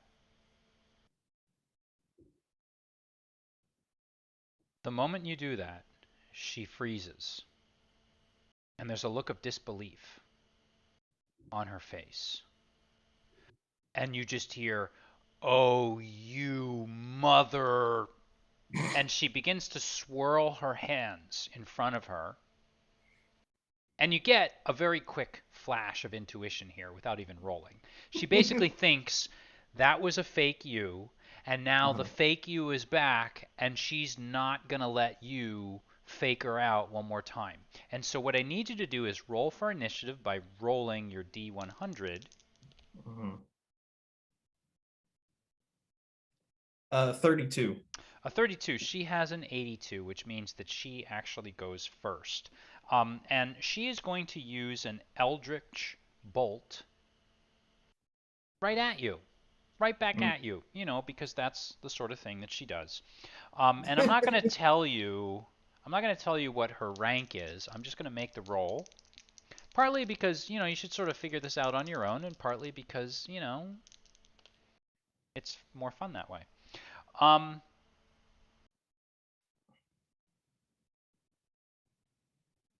And now for this, I'm going to say, and I kind of want to add something. So up until this point, we've actually been making rolls on the universal table, but there's actually a magic table, which Yes. Phase Rip uses. And so if you take a look at this magic effects table, this is actually the table that I'm going off of. And this is actually available only in the Manual of Magic. It's not available in the general system. So at any rate, she manages to place a cosmic bolt at you in the green, which ends up doing. Where is that table? Because I have a table, but it's in black and white. It's not green. I made that table special for this stream. I'm so sorry. Okay.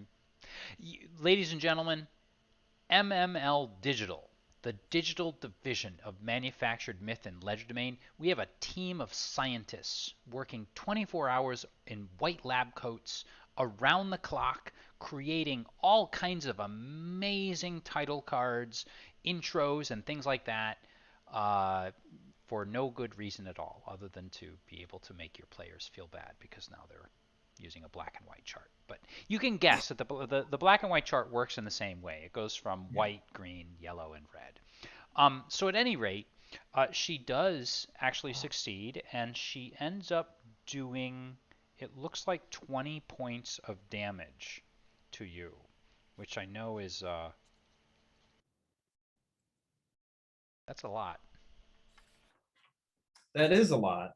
Yeah, Considering my health is 55. I know. Now, can I Eric, never tell the viewers what your health is. Now they're going to start paying attention, and we can't fudge it. If you die, you die. You've sealed your own coffin, Eric. This is not me anymore, okay? This is not me. Okay. Can I spend some karma to absorb to not be hurt as bad? I hadn't looked into that.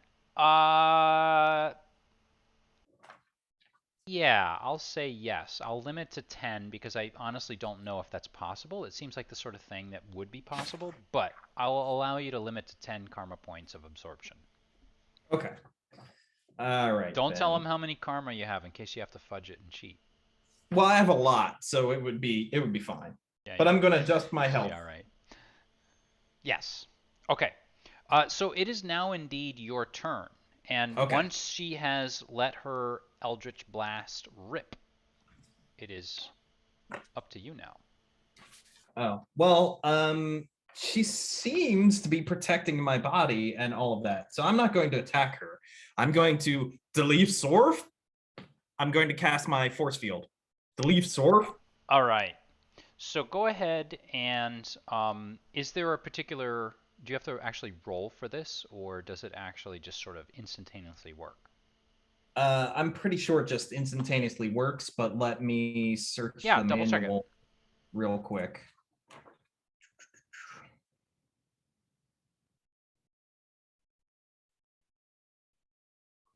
Just 1 second, almost there.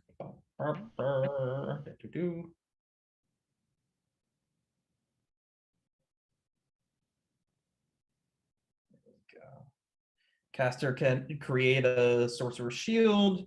Shield usually invisible. Hmm? If the caster is surprised, well, she's already surprised me.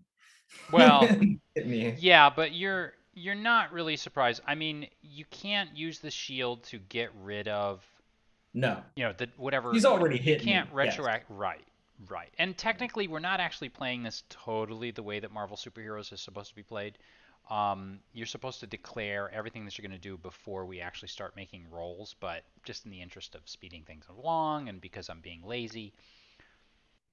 Yeah, it doesn't look like I have to roll for that. Okay, I just so say your Deleve Sorf. your shield is up, and so she's actually going to make uh, another attack at this point. So she's going to give you one more Eldritch Blast. So let's see what happens. Phew. Okay, so she misses. And unfortunately, I'm going to say that actually it doesn't miss. I'm going to say that it glances off your shield, and you get that shield up right at the moment that that Eldritch Blast hits you. And you can kind of feel the full brunt of the force as it knocks you back, and you have to actually take a step, astrally speaking, backward. Um, you're up. I just want to talk to her. Okay, go ahead, and you got, we'll say 6 seconds Okay. to say something. Anna, it's really me. That was an illusion. This is the real me. She I stops. cast the illusion. She pauses for a moment. She starts to swirl those hands again. And make a psyche roll.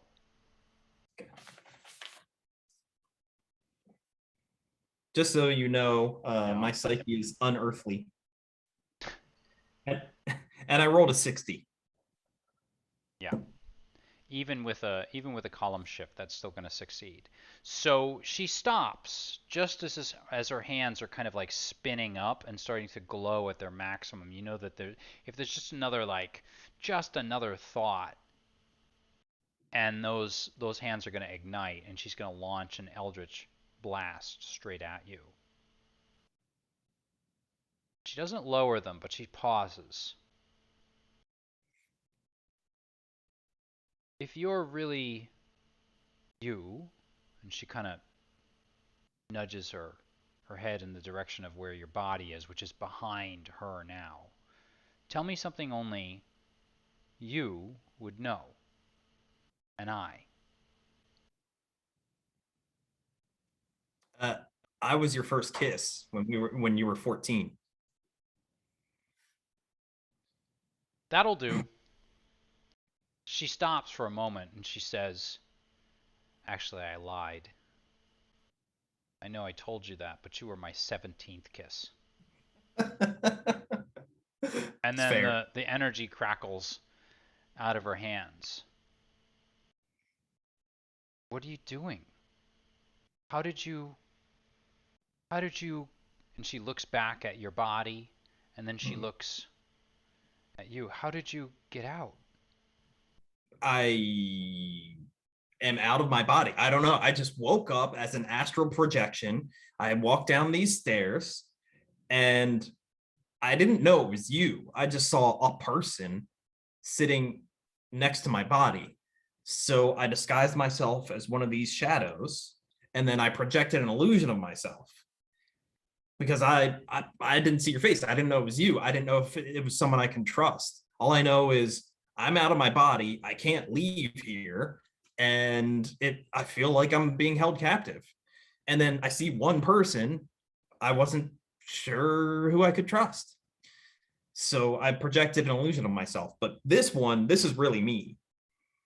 Now, let me How? just ask this. Have you come out of your shadowy form? Did you say Yes. that? Oh, okay, okay, okay. Yeah, Sorry. yeah. Sorry.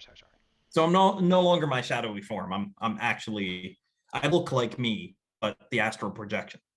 So she listens to what you're saying, but she seems a little bit doubtful about what you're saying as well. And she still remains between you and your body. Well, I just asked whether or not or how it was that you got out. I I know how you got here. We both know how you got here. Uh, you're gonna have to run it by me again because I'm pretty sure I don't know how I got here. How did my body come here? How did my astral form get out of my body? And why can't I leave? Most importantly, You triggered this at the Medusa's head back in Istanbul. Of course you did. That's why you're here now. but this isn't what I was trying to trigger. What do I you wanted I wanted to tap the Medusa head to activate a spell to contact my father. I don't know what I actually activated to get my body here in, I don't know, the bottom of the lake next to Montreal. Well, I thought I thought you knew what you were doing.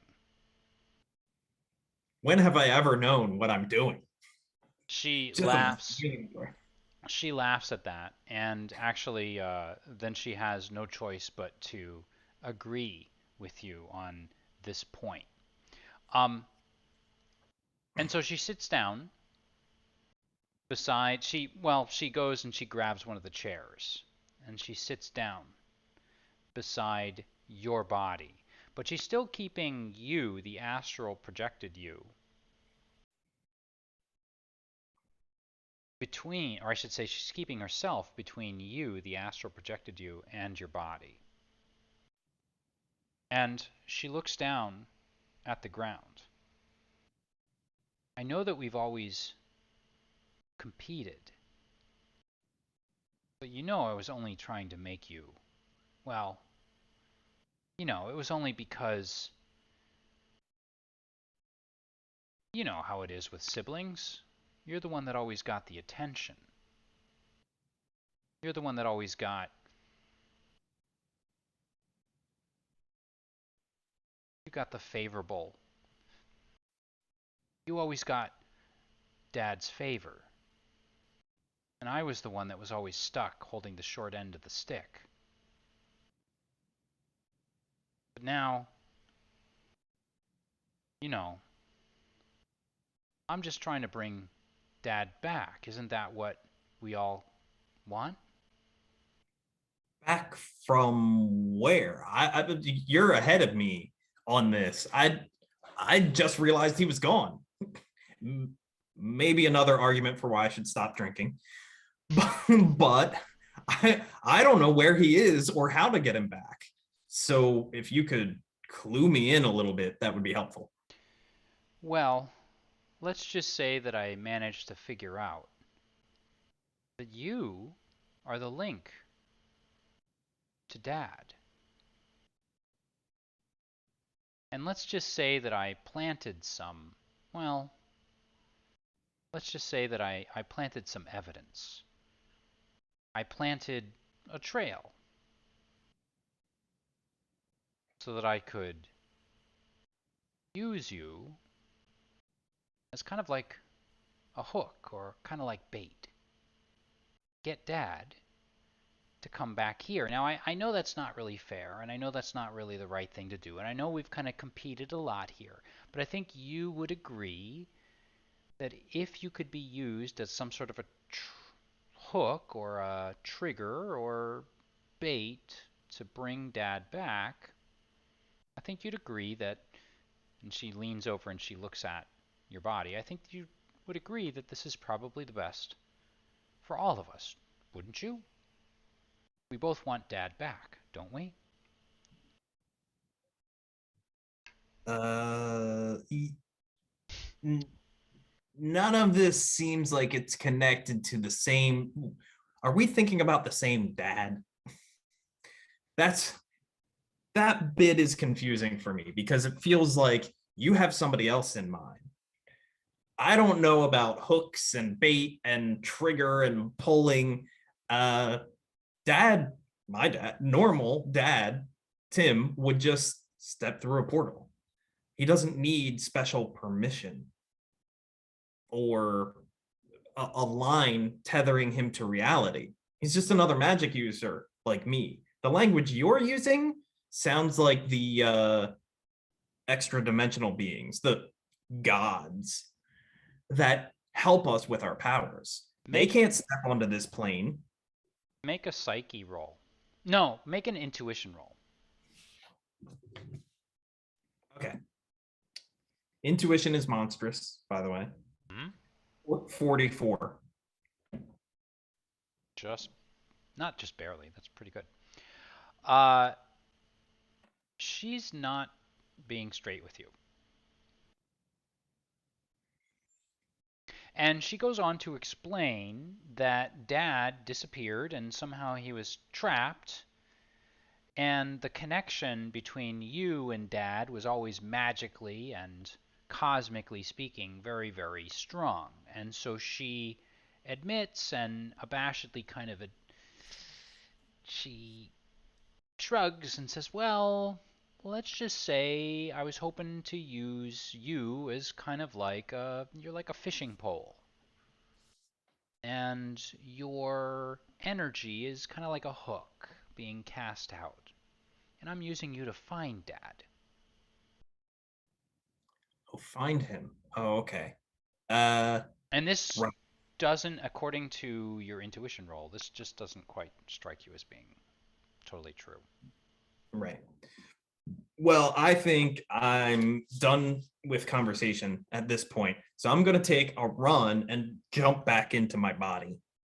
Um, tell me how, and tell all of us how you returning into your body works. So there might be some rules in the book, or there might be something like flavoring that you want to, imbue this process with. But how do you get back into your body from your astral projected self?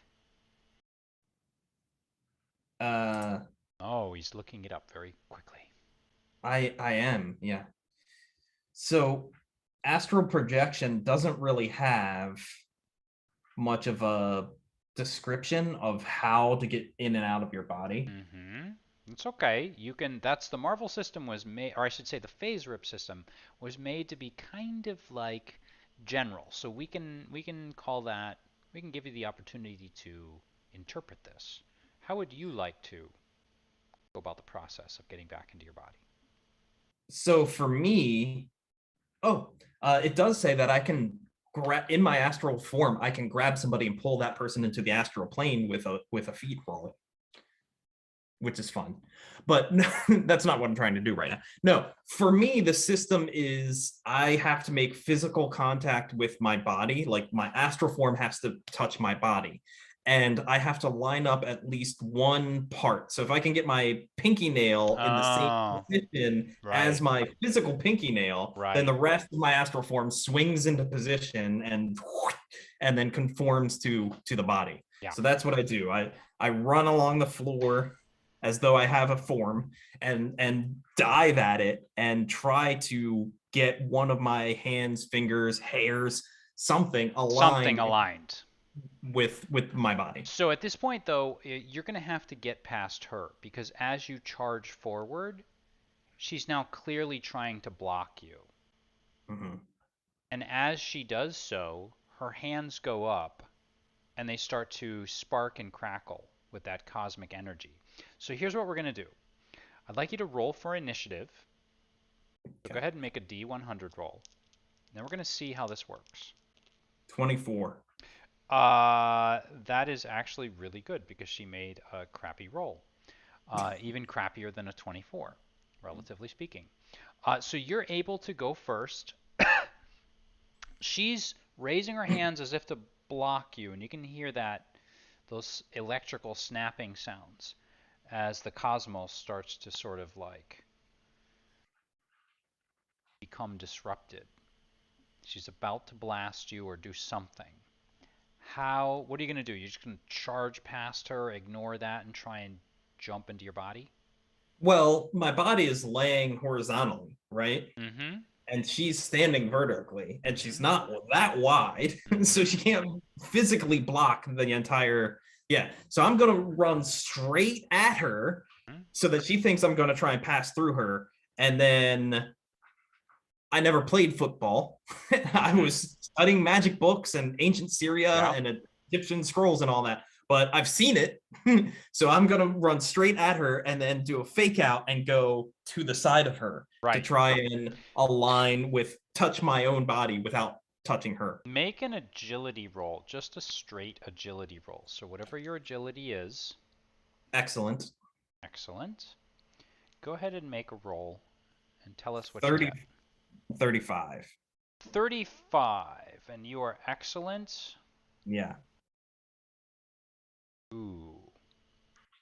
So unfortunately, she Miss. is she is able to block you in this Mm. respect. And actually that is all that she's going to do with her turn.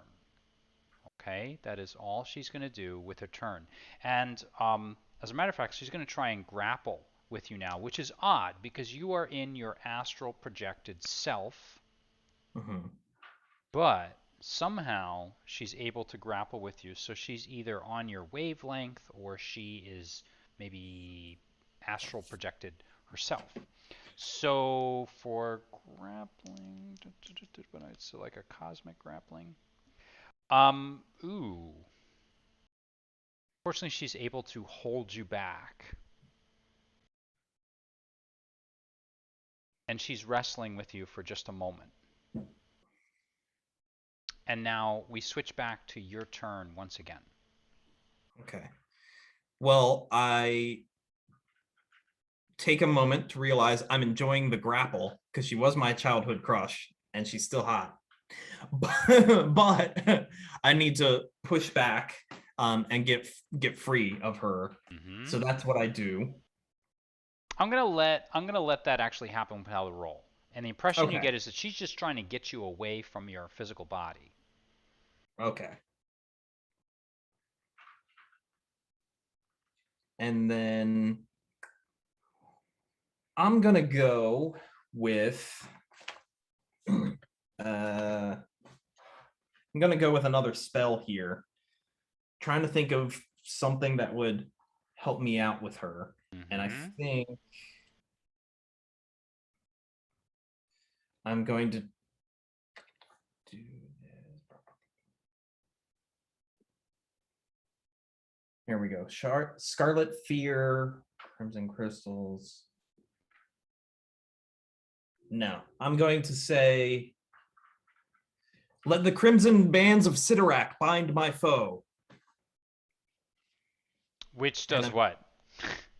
so it is, the bands can be shaped as rings, a thick circle, a box, a large gem, and so forth, whatever the caster desires.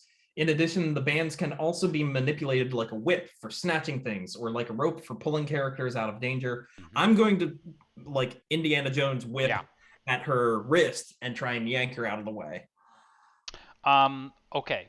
So go ahead and make your roll on whichever rank that ability is. Amazing. Amazing. And I rolled a 72. So with that, you're actually able to do so. So these So what does it exactly look like as it happens? It looks like a big thick ribbon of red energy that sort of is wrapped around my forearm, and then Mm-hmm. I whip it, and the other end of the ribbon wraps around her forearm, and then I pull. And so with that, I'm actually going to take away her next turn because that was successful enough that you're able to grab her and you end up tossing her across the room and she does a roll into the wall. And the Hmm. moment she hits the wall, what you see is a ripple that ripples out through the wall. And the ripple is actually those those forms that were following you earlier on, those shadows, which now begin to coalesce and kind of collect all along the wall. And now you see a remarkable number of them that are just starting to form, almost like raindrops, but just large, heavy raindrops, the size of like a bucket of water. They begin to form along the wall. And now there are probably half a dozen of them, Hmm. 7 or 8 of them. And as this happens, the room, there's an organic sounding klaxon, is the only way I can describe it, begins to go off, and panels in the wall start to light up.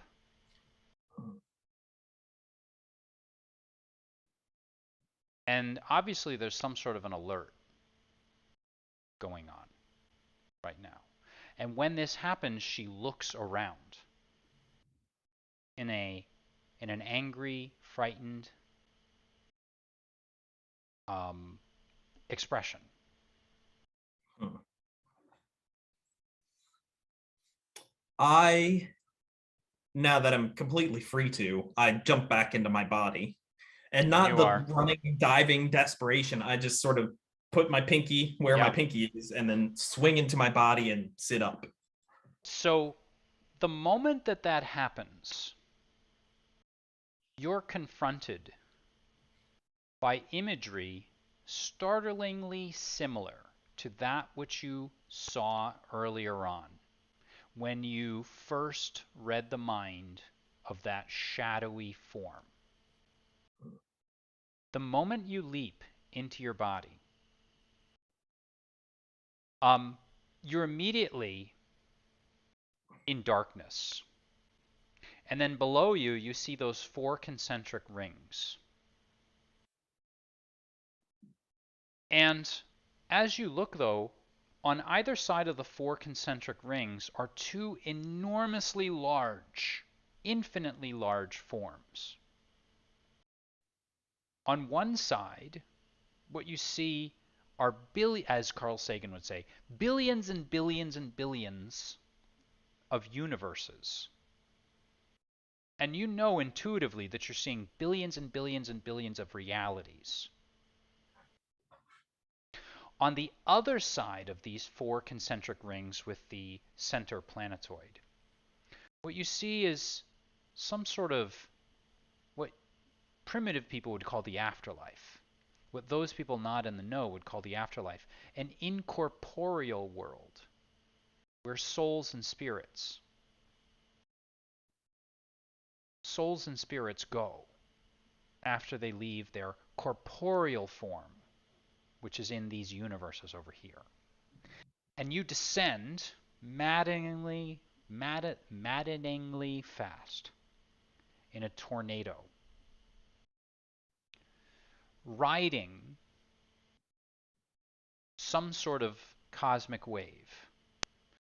And the first ring, the outermost ring, is that ring of rock, and now it's maybe at 45 degrees.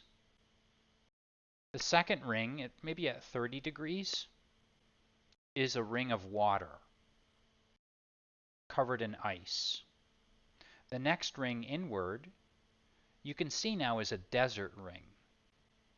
And that's maybe going in the complete opposite direction at like 80 degrees.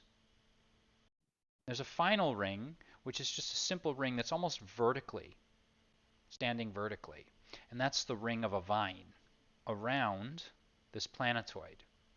But you're actually aiming, well, you're falling toward, because you're not really aiming, you're falling toward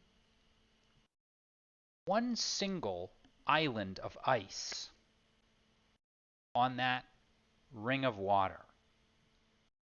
And as you descend, you can see dozens of large cities floating on ice, composed of ice, with citizens coming and going as you descend down toward that ring. And there, from your vantage point above, you see what is clearly a large, I can only describe it as a sharp pyramidal pendulum that faces downward and glows, and it's embedded in the ice. And what you realize is this organic machine that you're stuck in right now is actually pinned between infinite realities on one side and the incorporeal afterlife on the other, on these rings. And these rings serve as kind of a valve between the two. So you are, in other words, somewhere between death and life in infinite universes. And this machine that you're on, well, whatever it's doing, it's up to something nefarious. And then with that, you slam into your body.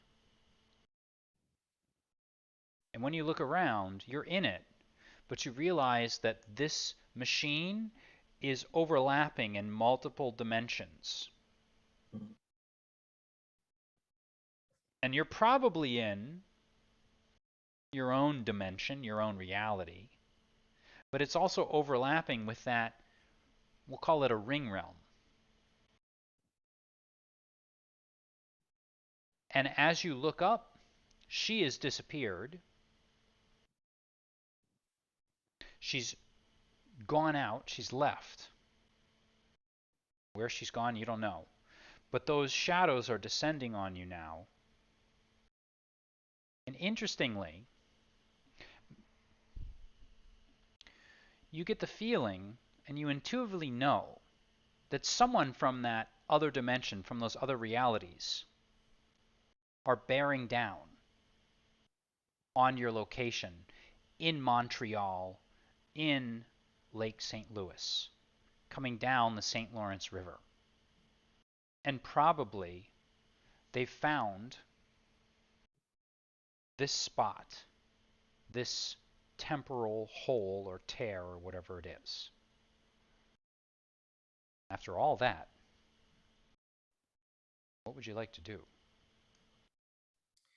I'm remembering back to almost the beginning of the campaign where you said that when I threw my Eldritch Bolt, Firebolt, at the piston, it funneled down to where the beating heart was, which I'm assuming was my body. I was seeing my own heart beating, and then maybe, and then there was a blast of energy downward, like it shot a beam down. So now I'm thinking, okay, what was that energy? Where did it start? What was its point of origin within this structure, and where is it shooting that energy? So I want to look for the firing mechanism that shoots that energy. Okay, so go ahead and make an intuition roll.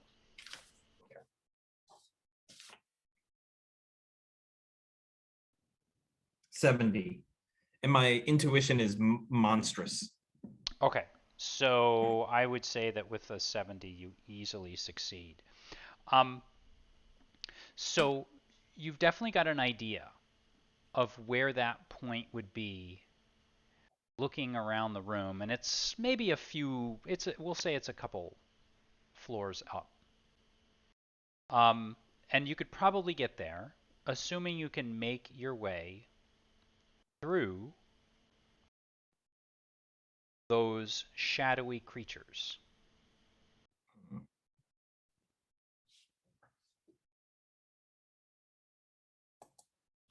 Okay. Well, maybe.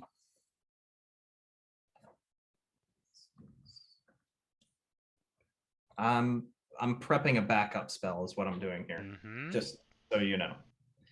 So I think I'm just gonna try and start walking. So as you start walking, those creatures begin to coalesce and they pop out of the walls. And when they do, they're now these black stick figure-like forms that begin to take on kind of a heavier weight to them.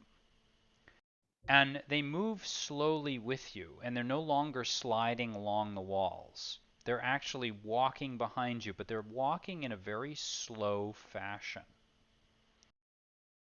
Almost as if your general sense is that perhaps they're they're trying to turn into something else. You get the feeling that they're morphing into something. Hmm. Okay. But I can keep walking. Yeah, you can at this point. You're basically able to continue walking, and they're having some trouble kind of keeping up with you, but they're sort of like those relentless sort of zombies just moving forward. That sort of speed. Okay. Then I'm going to keep walking towards what I thought was the source of the shooting energy. So you keep moving up, and indeed, what you get close to is actually that piston that's Hmm. moving up and down, up and down. So the bottom of the piston is basically where that energy came out of. It looks like that's where it's kind of coming from. And as you enter that room, where the piston, you're in an enormous room, and you can kind of feel the pressure as that locomotive sized piston enters the room and then exits, and you can kind of see it doing its work. And there's almost like there's a pool at the bottom of the piston. And you can see that with each, it's almost like a hammer blow. The piston comes down, and that pool splashes with energy. The piston comes down, it splashes with energy.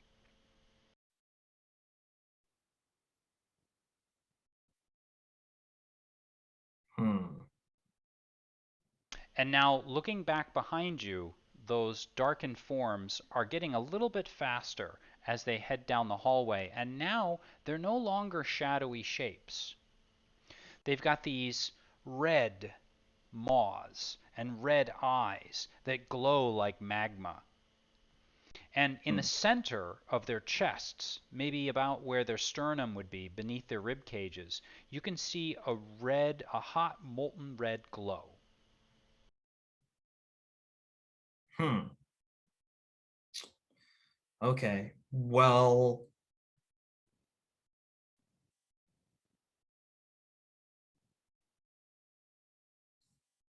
while they're headed towards me, I want to try and break this piston at the base of it. How are you going to do that? I'm going to say, from their bitter, blazing land, may the faulty raise their hand. May their flames now leap and hiss, open wide a great abyss. Which, for you, for your benefit, if you're Yeah. looking at the PDF of Yep. Realms of Magic, it's on Yep. page 61, Yep. or page 21 of book. Yeah, it's all right. You can just tell me book what two. it does. So cracks open in the land where the user points. The crack can be as deep as the user wishes to a maximum depth of 40 areas. Anyone in the area must make an agility check or fall into the crack. Oh, I like this. Okay, go ahead and make your roll. Okay. By the way, this is a obviously Flames of Faultine, and my Faultine spells are monstrous. Just so you know where it is on the chart. Go And I ahead. rolled a 67. 67, and with monstrous, that is easily successful. Um, so, tell me what the spell looks like, because you're about to crack this place wide open. Uh, the ground splits like you would see in an earthquake movie. Hmm? And as it does, the flames of Faultine Mhm. are can be seen because they're the mechanism that's breaking it. So the flames of Faltine come out in this big green, just leaping fire. It's almost and it almost it's not just like fire, but it feels physical. Like you're seeing magma coming out those volcanoes in Hawaii that are sort of constantly spitting up just a little bit of Yeah. magma at a time. It's that, but green, and it's just coming up out of this, and the crack just widens right underneath this piston where it's supposed to be supported and connected. That just goes out from under it. So the entire room starts to shake, and the moment that you start summoning this spell or summoning this cosmic energy or summoning whatever it is, this space-time distortion, accessing the very fabric of space and time where they sort of connect, the entire machine that you're in begins to shake, and there's a deep, dark rumble. Um, and when that happens, it starts to the entire room starts to vibrate at an incredible speed, and you get the feeling like maybe you're using a little bit too much energy, or maybe you're not. Because as I mentioned to you before, there seems to be you almost feel like you're possessed of energy wherever you are at this point in time. And it may have something to do with the fact that you're on the Venn diagram between several different dimensions at the same time, at least two, maybe more. That Um, makes sense. and the piston comes down one more time, and you hear a tremendous grinding sound, followed by a groan, and then it goes back up slowly, and then it comes and hammers itself down. And with each hammer blow, you see some sort of magma like substance that flows over the edge. And then as it comes down one more time, you see it hammer the edge of whatever chamber it's in, because now you've kind of dislodged it. Mm. And it goes right back up one time, and a lot of that, whatever that substance was, this techno-organic steel or cosmic plastic or who knows what it is, gets yanked up inside the shaft, and then it comes down for another hammer blow. And the entire mechanism, the entire machine that you're in, cracks. And you hear the entirety of the machine groan. And as this happens,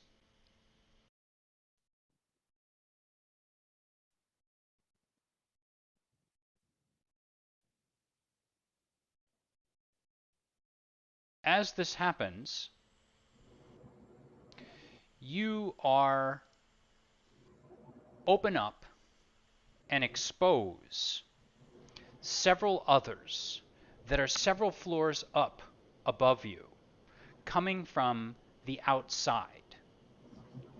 And you actually recognize one of them. You recognize a figure dressed in red. And for those of you that are watching at home, I will simply call this figure the Canadian Cavalier, played by Steve Canaris. You recognize him with a Canadian flag waving behind him up above, the flag flapping in the wind. And beside him, you see another man, but a man you hadn't seen before. You have no idea who this person is. But whoever they are, these two seem to have broken through the barrier, or perhaps your magic has broken down the barrier and exposed this space-time machine in Montreal, in your own dimension. Now, can I ask our two guests to perhaps describe who you are as you look down from several floors above? You're on the ground level, and it looks like the dimensional detective is several floors down. There's an enormous piston that's pumping up and down, and it's the size of a locomotive. It's been dislodged, and now it's throwing hot magma all through the place. Who are we looking at, gentlemen? Who are you two? and what are you doing here? Go ahead, Steve. All right. So I am the hero of Canada, dressed in red and white with a maple leaf cape and brandishing a antique sword, sword of northern might. And I am long known to the residents of Montreal as the Canadian Cavalier, defender of Canadian values. And I'm none other than Solo Down, the enigmatic figure that has been spoken of in hushed voices throughout the world. Freedom fighter, ideologist. I hold sway to no flag, to no country. I hold sway to the people of the world. And now I'm apparently being seen more often within the world and the things that are going on. I've been popping up and recruiting heroes for a greater cause. And apparently, I'm here to assist you with the dimensional detective with whatever's going on today.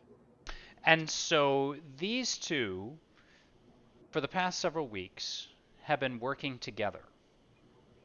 What they've been doing, that's totally and absolutely up to them.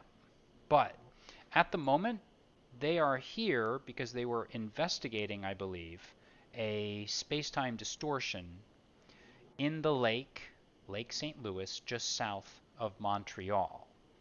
And the moment that you, Dimensional Detective, were able to crack open and destroy, or at least severely damage, this space time machinery, they were able to pass through the barrier and make their way to this island that's floating.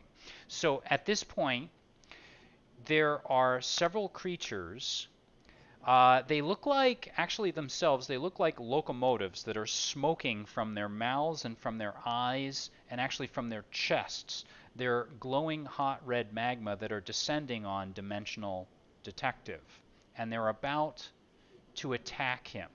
So you two gentlemen, Canadian Cavalier and Solo Down, are looking down. So what I want everyone to do is to roll for initiative at this point.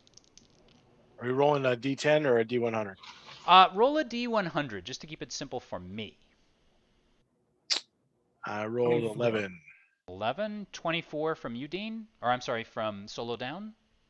Oh, No, I'm rolling now. That was Steve that rolled 11. I rolled 95. 90. And Nice. 24. 24.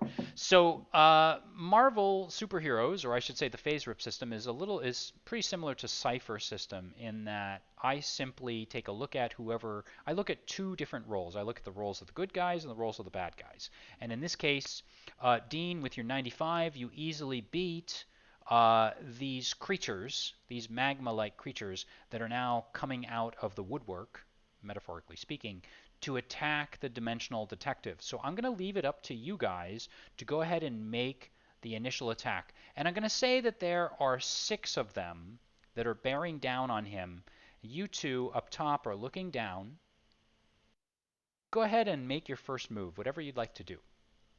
Well, my first move will probably be to use my, I have a weapons creation ability, Yep. these nanites, and I'll just have them form me a cryo gun since they're magma creatures, Yep. and it'll be an incredible level weapon. I like it. All right, great. And I'm just going to give that to you as a freebie. We can say that you came prepared. Steve, what are you prepping, if anything? Well, first I'm gonna just yell out to Solo and say, "I know that guy. He appeared to me. We got to rescue this guy." And then I'm going to leap off of my bike Hmm? and fire one of my glue-filled hockey pucks into the guy that's closest to Tom. Okay. And then Dimensional Detective, what are you up to? I am going to use an Eldritch Bolt of Ice. I'm going to say, Ores Bus, and blast one of these fiery characters. Orez Bus is Sub-Zero backwards, by the way. I like how he's very proud of the fact, ladies and gentlemen, and maybe Steve and Dean out of character. Um, Eric has been very. He really got into his character. He was practicing these phrases over the last few weeks. And let me ask you, Solo Down. You've got your cryo gun. Do you want to fire? Or are you going to hold off? And what are you going to do? Well, since you said there 6 of them are approaching, adding, Yeah. literally what I would do, I just want to lay down a wall of ice. I like it. I like it. I like it. So then let's go with this then. Um, we'll say that Dimensional Detective, because you are so close, you're going to go first. So I want you to go ahead and make your roll. Tell me what you're doing, and then tell me what it looks like, and I'll tell you whether or not it hits. Okay. It's, I mean, you've seen Mortal Kombat. It's Orez Bus. And I'm blasting the one that's closest to me, obviously, because that makes the most logistic sense. Yep. And it's just an Eldritch Bolt, Yep. which is amazing for Yep. me. And I'm gonna go ahead and roll an 89, apparently. Very nice. So you actually end up hitting it square, and the bolt hits. And what you see is crackling energy that moves all through its body, and then that red magma that's kind of glowing red hot in the center of its chest begins to glow hotter and hotter and hotter. How much damage does that do? The Oh, I don't. damage should be equal to whatever your rank is. Oh, okay, got it. So then it should do 46 damage. It explodes, and what you realize is that you're probably gonna do okay against these guys, assuming you can hit each time. So one is down. We have 5 more left. I'll say Solo or Canadian Cavalier. Who wants to go next? I'll take the shot. Go ahead. It's basically just to block them off. If Yep. one of them gets hit in the foray, all the better. That is a 79. 79, and what's your rank again? I think you said it was Incredible. Incredible. 79 definitely hits. And you do what? 40 points of damage? Incredible is 36. Oh, 36. Okay. 36 points of damage. So you hit the second one, and that one has much the same effect. And as a matter of fact, it's a bit worse because you're using a cryo gun, you're using something opposing the hot magma that's pumping through its veins. You freeze that thing in its tracks, and it doesn't explode the same way that the one that Dimensional Detective hit exploded. This one freezes for a moment, and you see one of its legs break off, and it looks down at it, and then the other leg breaks off, and it falls forward, and it shatters into a million pieces. Canadian Cavalier, what are you up to? We're down to 4. 4 of them. I'm firing one of my glue pucks at the one that's the closest. And I rolled a 91. Ooh. on a remarkable. Yeah. And so when I'm assuming that's a hit. Yep, that is. Yeah, and so that means it's an ensnaring missile, and it means that the opponent is considered to be entangled. So that 4th one is hit, and it does indeed entangle it. And now this leaves 3 of them. I'm going to have the other one be immobile just because you were able to entangle that one. This leaves 3 of them that are now each going to take a shot at you. So what happens is the first one leaps towards you, Dimensional Detective. And what you see are the arms form into long, hot magma blades as it moves forward, and then it physically just takes a swipe at you. So let me make a roll. And it does end up hitting you and it does 10 points of damage to Hmm. you. Okay. The second one goes after Solo Down, and it leaps off of the floor onto the wall, and then springs back and forth, heading up towards you, up toward that giant crack that's now opened up between the piston room and the room that you were just coming in through. And then with that, it's got similar blades. It takes a swipe at you, but completely misses. You're able to dodge out of the way. And then the last one for you, Canadian Cavalier, leaps at you, and this one misses as well. So we're back up at the top of the round, and it's the good guy's turn. Uh, Okay. who's first? Whatever order you guys want to go in. Go ahead, Eric. Okay. May the unscathable shield of the sacred seraphim envelop my body. Which So translates the as? the unscathable shield of the sacred seraphim acts as the shield or a spell of an amazing spell rank, but appears as shining gold armor. So you're basically creating a suit of armor for yourself. Yep. Okay. Do you have to roll for that, or does it just sort of automatically happen? You said There's it no was. roll. There's no roll. Okay, so we will just say that it happens, and that is your turn.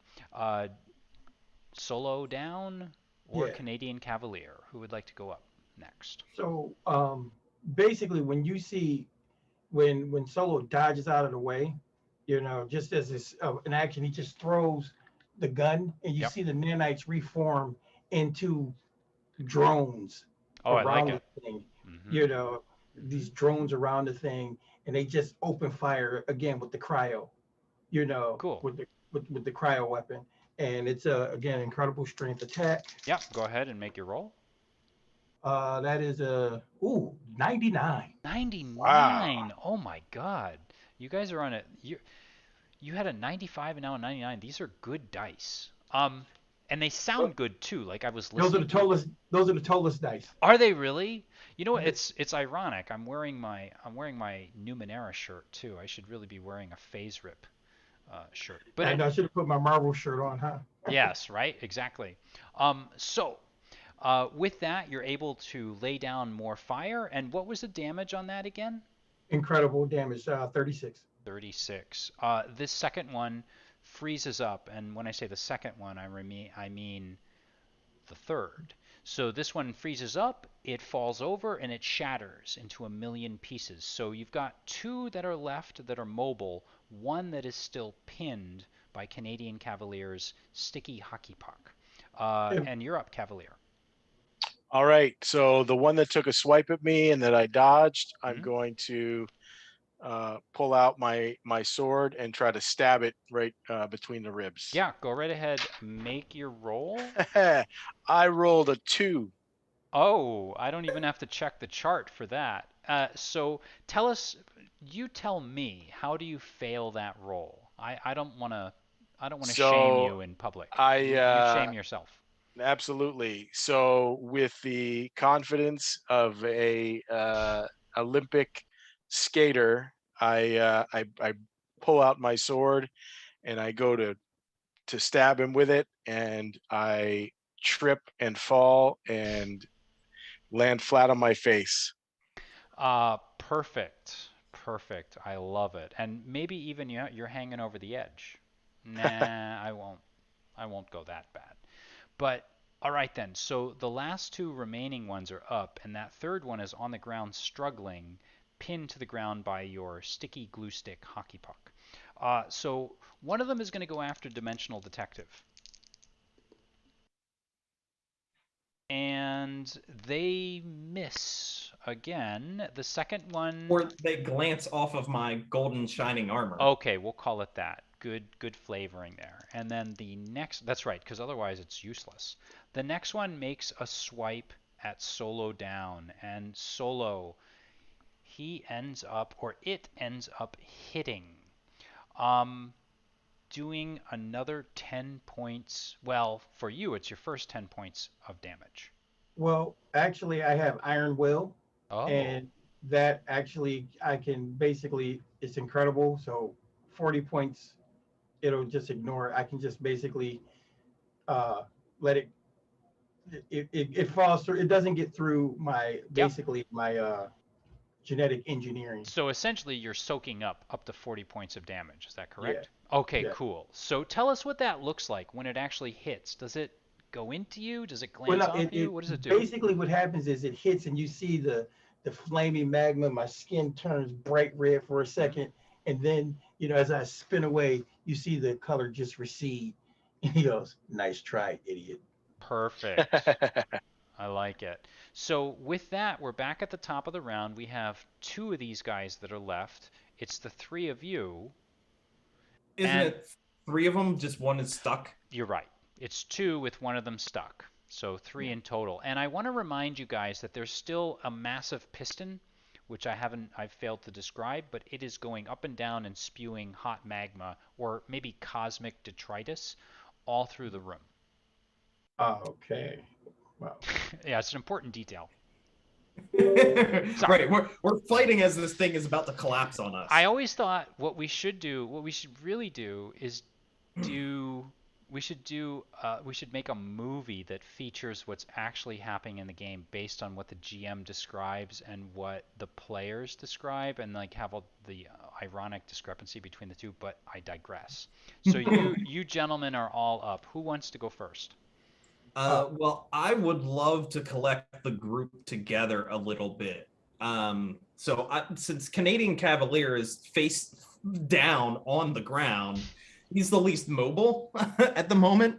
So I'm hoping that Solo will come join us later. But for now, I'm going to run up to where Canadian Cavalier is, Are you and the trying to one rally them in any way, like to let Solo Down know, or I mean, it's up to you.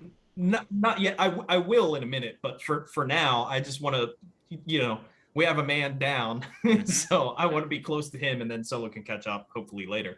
But I'm going to go over to the Molten Man, another copyright infringement on Marvel, the Molten Man that that he failed to stab, and I'm going to ask kind of a weird question of the GM. How high are the ceilings? Because the move I'm about to do requires a little bit of height. I would say that I'm willing to work with you on this. This is like a Okay. large, I mean, 15, 20 feet.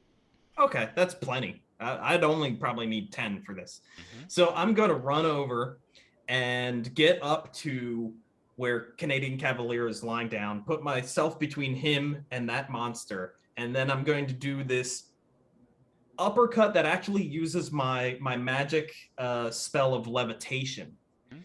So I don't just like crouch down and punch up. I levitate my entire body as I'm Right. punching. I will column shift that one just for that. Okay. So I run over and I go, Schnup Nagarged. Make your roll. And I think Steve figured out that's Dragon Punch backward. Hmm. But my roll, by the way, levitation is incredible. So I'm going to roll an 18. Ooh, so you end up indeed levitating yourself and punching upward at the same time. But But I unfortunately, missed him completely.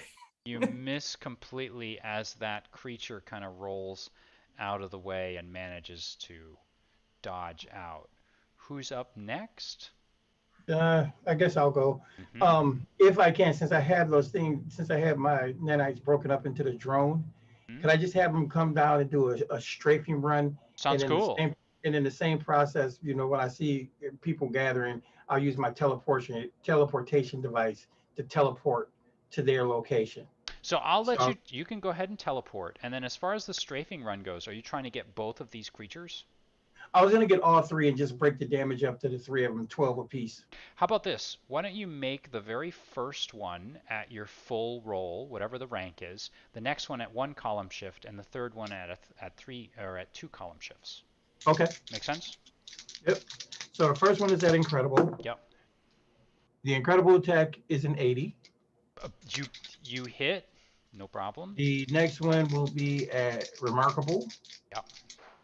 Remarkable attack is a 55. That also hits. And the next one will be excellent. And the excellent attack is 55. You hit all three, Okay. shattering So each one in turn. And these three things just explode. So essentially they shatter when you hit it with your cryo with, well, I don't know, is it, you tell us, Dean. What am I well, doing here? yeah. So Tell us what it looks like. as you see it strafe in, it literally is strafing the ground, and you see uh ice spears rising up out the ground, and as they fly by, you see the spears just rain right through these things and just rip them apart, Hmm. you know. And it's this, And they and explode into 1,000 little pieces, nice. landing in tiny little clumps and oozing that hot magma in pools all around. And now, Canadian Cavalier, you stand and I assume you kind of brush yourself off, and the three of you have kind of a quiet moment here where you may or may not wish to trade information, or I'm not sure what you want to do at this point, but it's really up to you guys. Hey, I, so glad we finally found you, man. Yes, but I don't know how much time we have to talk. And I grab these two guys by the shoulders and pull them into me. You might want to Okay. remember they're significantly larger than you. Come here. And I pull them close, and then I go, I say, Deleve Sorf, which is force field. Now, I have an individual force field, and I'm trying to cast it on both of these guys. Okay. I'm assuming you're going to make me roll to do that. You have assumed correctly. Most role-playing games, use some form of rolling. However, Right. it's not the But, ROLE, it's the right. ROLL version. But my shield I can typically just raise without a roll. But since I'm trying to extend it over these two, What's the range of this thing, if it has one? it's a bubble of about 6 feet. Usually, I'm trying to make it slightly bigger. Yeah, I'd say, 6 feet in circumference? No, 6 the feet in diameter height. is 6 feet. Yeah, Oh, okay. diameter of this sphere is 6 feet. Right. If you want to push it a little bit, I'm going to have you make 2 rolls. One for Okay. each of these guys. Okay. All You'll right. be okay, So, but it's just a question of whether you can extend it enough. yeah, the shield is monstrous, but I don't know how you want to deal with extending it. Do you want to column shift me, or how do you want to do it? No, no, I'll just say go ahead and give it a try for each one under Okay. monstrous. And while you're in the process of, saying that, while you're making your roll, you real cool, calm. You still haven't told me what we're dealing with. Say that again. You still haven't told me what we're dealing with. We're dealing with a collapsing structure that's about to crush us. Well, For now. I can get us out of here if that's all. Oh, okay. You give it a try. I'll just use my teleporter, and every time I add a person, it's amazing. But because I got these guys with me, it'll be remarkable. Okay. So here we go. Tolus dice, don't fail me now. I know, right? They've been good so far. How about a 73? That does it. So where do you want to take these guys? He said it's a collapsing structure. So Yep. were we safe where we were looking into the place? No, but I will say this. So you guys, from what I understand, and we had kind of talked a little bit about this beforehand, but you were basically trying to make it into this space-time anomaly that was in the center of um, of the lake. And so what you can do is logically you would probably project yourself to the outside of this structure onto the beach. And by beach, I just mean to you, human beings, it appears to be a beach. To the dimensional detective, he'll see it as something else, which I will kind of describe in a moment here. But you would project, or I should say, you would teleport yourselves to the beach. And I look over, I go, Magic Man, you might as well, well, you look armored up. Hope you don't lose your lunch in this. And you see, basically, it Mm-hmm. looks to you, you guys' eyes, it's almost like the world pixelates in front of you. Mm-hmm. And as it pixelates, you get this weird rush, and everything around you looks like it's in a negative picture. Like the negatives of a Mm-hmm. photograph, Mm-hmm. and that's what it looks like. And then as things come back into view, we're standing on the beach, and I don't know how you want to handle it, Matt, but if they've never teleported with me before, then they might want to make some sort of endurance save not to throw up. Well, I love traditionally to do things like that. So I'm going to take your suggestion and take that as a little bit of flavor. So why don't you gentlemen both make psyche rolls just to make sure that your stomach, and I'm going to column shift you, Dimensional Detective, because you have teleported before. So as far as you're concerned, it might be a little bit easier for you than it would be for Steve. So make a psyche roll on this one. Could I just stipulate that I failed the roll? Oh, you can just say that. So you're not trying? No, I'm not gonna try. I've been drugged, woozy. I was just in a fight, and this is a different form. I'm not used to tech teleportation. I'm used to magic teleportation. Right. Right. So I immediately fall onto my hands and knees and vomit right into the unscathable shield of the seraphim. So this armor thing has just filled up with vomit, and then I dissolve it, and the vomit falls onto the beach. Beautiful. My psyche is actually amazing, and I rolled a 73, so I think I'm fine. So you're fine, but unfortunately, the one person with, well, the one guest with any sort, well, the guest in this teleportation, the one person with any experience doing this is the one that vomits, I look at him and falling to go, his knees. I look over and go, Magic Man. My understanding is that science is just another form of magic that hasn't been figured out yet. What you throwing up like that for? I'm a bit out of sorts, mate. It's been a rough day. You threw up so hard you're speaking with the British accent you should have been speaking with since the beginning of the game. No, wait, Oh, hang on, because okay. I'm from past Christian Mississippi until I was Oh. 10. So when I get tired and groggy or angry, it's a Southern accent. But since I was adopted at 10, my father took me to Britain until I was 15. Sometimes I slip into British. And then the rest of my life has been in like New York, Philly area. So I slip in and out of accents. This is a flavor that I had baked into the character. I love it. Awesome. I think that's pretty cool, actually. And so, in a way, the reason why you throw up is actually because after all of the tension that you've been through, this is the one moment where you've sort of let your guard down and someone not didn't get the better of you, but maybe actually got one up on you.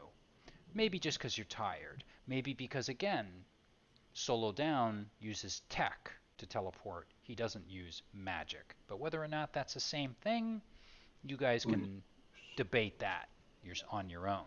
And so, at any rate, the three of you emerge on the other side, digitally resing in from a black and white negative photograph and back into a more positive looking and colored reality. But now it is still late night, and you're on an island that Canadian Cavalier and Solo Down see as a simple beach. But you, Dimensional Detective, see it for what it really is. You see it in its other dimension. You see it as basically a sheet of ice on the ocean of that second ring.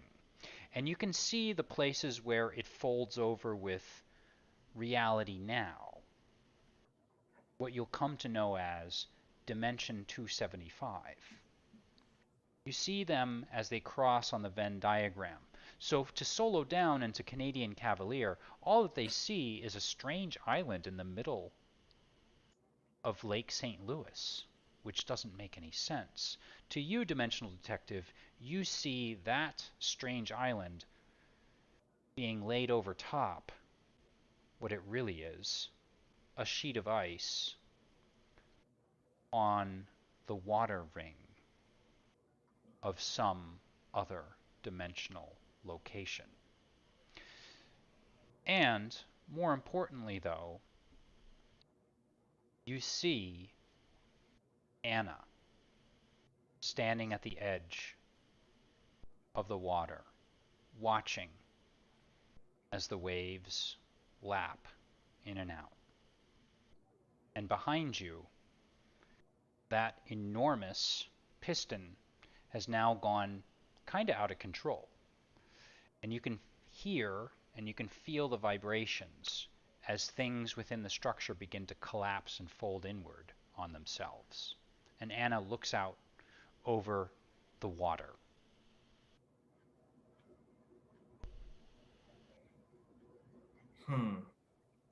Well, I feel like this is a pretty unstable place to be, and I want to be solidly on not interdimensional ground. I want to be anchored in one dimension where these guys would feel safe, away from these energies. And Montreal is right there, and I would love to just walk there, but there's water. So I'm going to say, Mists of Hoggoth, aid my escape. Open a path through a dimensional gate. Tell us how it So works. that to try and get a pathway that crosses not just over the water, but also through dimensions, right, to get us safely to just one solid Montreal. And takes you back to And takes us the back to city Montreal. proper. So Takes go us ahead. back. How does it work? Do you have to make a roll for this, or I imagine you do? Yes. Well, I'm looking at all the Hoggoth spells, and one of them says you have to roll a feat spell, but the others do not. Well, but I'm why don't we assuming just... it's a Psyche feat spell, because Yeah. Hoary Hosts of Hoggoth would be a Psyche feat spell. Yeah. And Mists of Hoggoth, it doesn't say that, but I would assume it's the same. So go ahead and make a Psyche roll for this one. Okay. Just to remind you, my Psyche is unearthly. Okay. Wow. That is really good. But I rolled a 3. So a bridge starts to form. But then, unfortunately, what you realize is happening is that behind you, the cosmic machine that's grinding away is actually stealing your magical energy and using it. So the more you try to extend that bridge, the more it's absorbed into the machine. And now Anna turns around.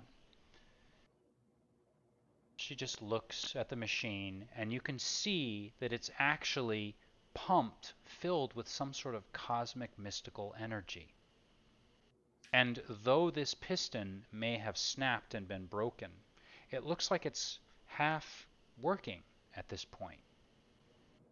But the feeling you get is that this thing's going to blow at any moment. And Anna just looks at the three of you. She ignores Canadian Cavalier and Solo Down, turns her gaze towards the Dimensional Detective, just smiles and shakes her head.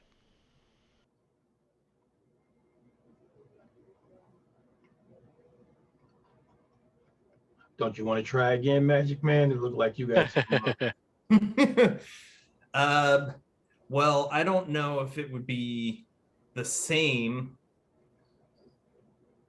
I think. Well, I don't know if I could take all of us. Can I try I wanna I'll look at him and go, you might feel a little something. Mm-hmm. And what I want to do is I'm gonna send a rush of the nanites into him to revitalize him, to knock off his fatigue, his damage, basically to, jolt him, Yep. like a, Yep. like a stem. Yeah, absolutely. This sounds good to me. So why don't you go ahead and roll for that? Dice like me today, 98. Oh my God. I hope you played the lottery today. If you did I not, didn't. oh I my didn't. God. Oh. So with that, I'm going to give you a column shift for that. So if you'd like to try it one more time, Dimensional Detective. Okay. Yeah, I will just roll the same thing again to try and make that same bridge. Meanwhile, that machinery is just working away, and now you start to see long beams of light emanating from the top, and as you look down, you, Dimensional Detective, see a long thread twisting and turning its way, not just through the water, not just through the earth, but through to another dimension, or two or three. Okay.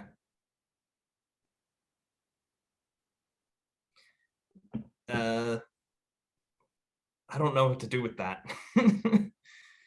Does that just mean we're more desperate to escape? I think it means we got to get out of here. Yeah, I would assume. All right, so this time I rolled a 29. And you are unearthly? I'm unearthly. But you gave him a column shift, I so did give him a column shift. Either And way, that would have also, been a success. yeah, and if it didn't work, I would have used some karma. Well, karma's got to be declared. I probably should have told you this. Karma has to be declared before you do the roll. But that's totally fine. You still succeeded anyway. And at any rate, so with that, indeed, what you see is a bridge start to form, going from the beach that Canadian Cavalier and Solo Down see, but going from one dimension in whatever this ring realm is to dimension 275, which is where you, Dimensional Detective, and the other two should be. So you have indeed created a bridge that goes back to the right place and the right dimension. And now the three of you have only to walk or ride your motorcycle across it. I'm going to ride my motorcycle as fast as I can over this bridge. yeah, I'll make my way as we walk, I'll look over at the dimensional detective. So Magic Man, I've been looking for you. Just like I had to go find the Canuck over there. There's things to be done. There's problems out here. And I need people with unique talents and abilities. So we'll get more into it. But it's nice to finally meet you. Consider me on your team. And so with that, are you all simply transporting yourselves through walking, riding, or whatever it happens to be over to the other side? Yes. Well, I would say that I'm going to take advantage of that motorcycle.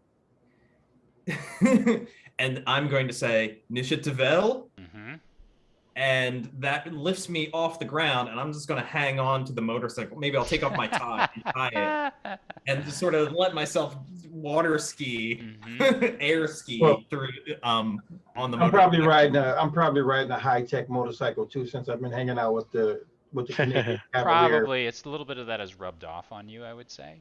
So all your nanites that formed your drones earlier, they come together and make a motorcycle under you. Exactly. That's basically cool. And so the three of you head your way across. And as you look back, Dimensional Detective, the form of Anna gets smaller and smaller. But as it does, you catch a glimpse of something that doesn't quite sit right with you.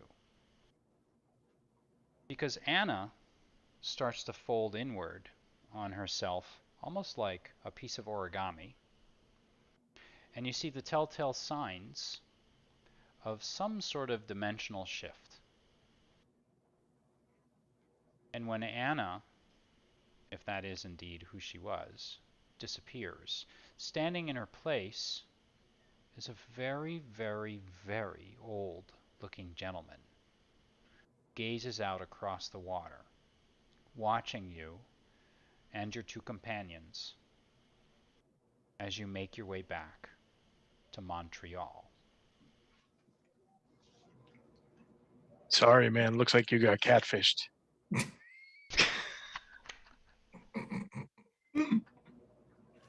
I can't cast spells while I'm laughing. What spell are you going to cast? Or are you just Nothing. going to try and maintain your bridge? You all That's splash into the water. into the water. The motorcycle sink to the bottom. 50 feet before you. I'm just focusing on the concentration on keeping the bridge going. Mm-hmm. And so you're able to keep that bridge corporeal, solid in this dimension. And you can feel, the three of you actually feel this, and Dimensional Detective, you're probably the only one that understands this, but you do feel it, a shift in reality somehow, a sense of deja vu, almost as if there were two of you for a moment, and now they coalesce into one, till you finally make it to the shores of Montreal.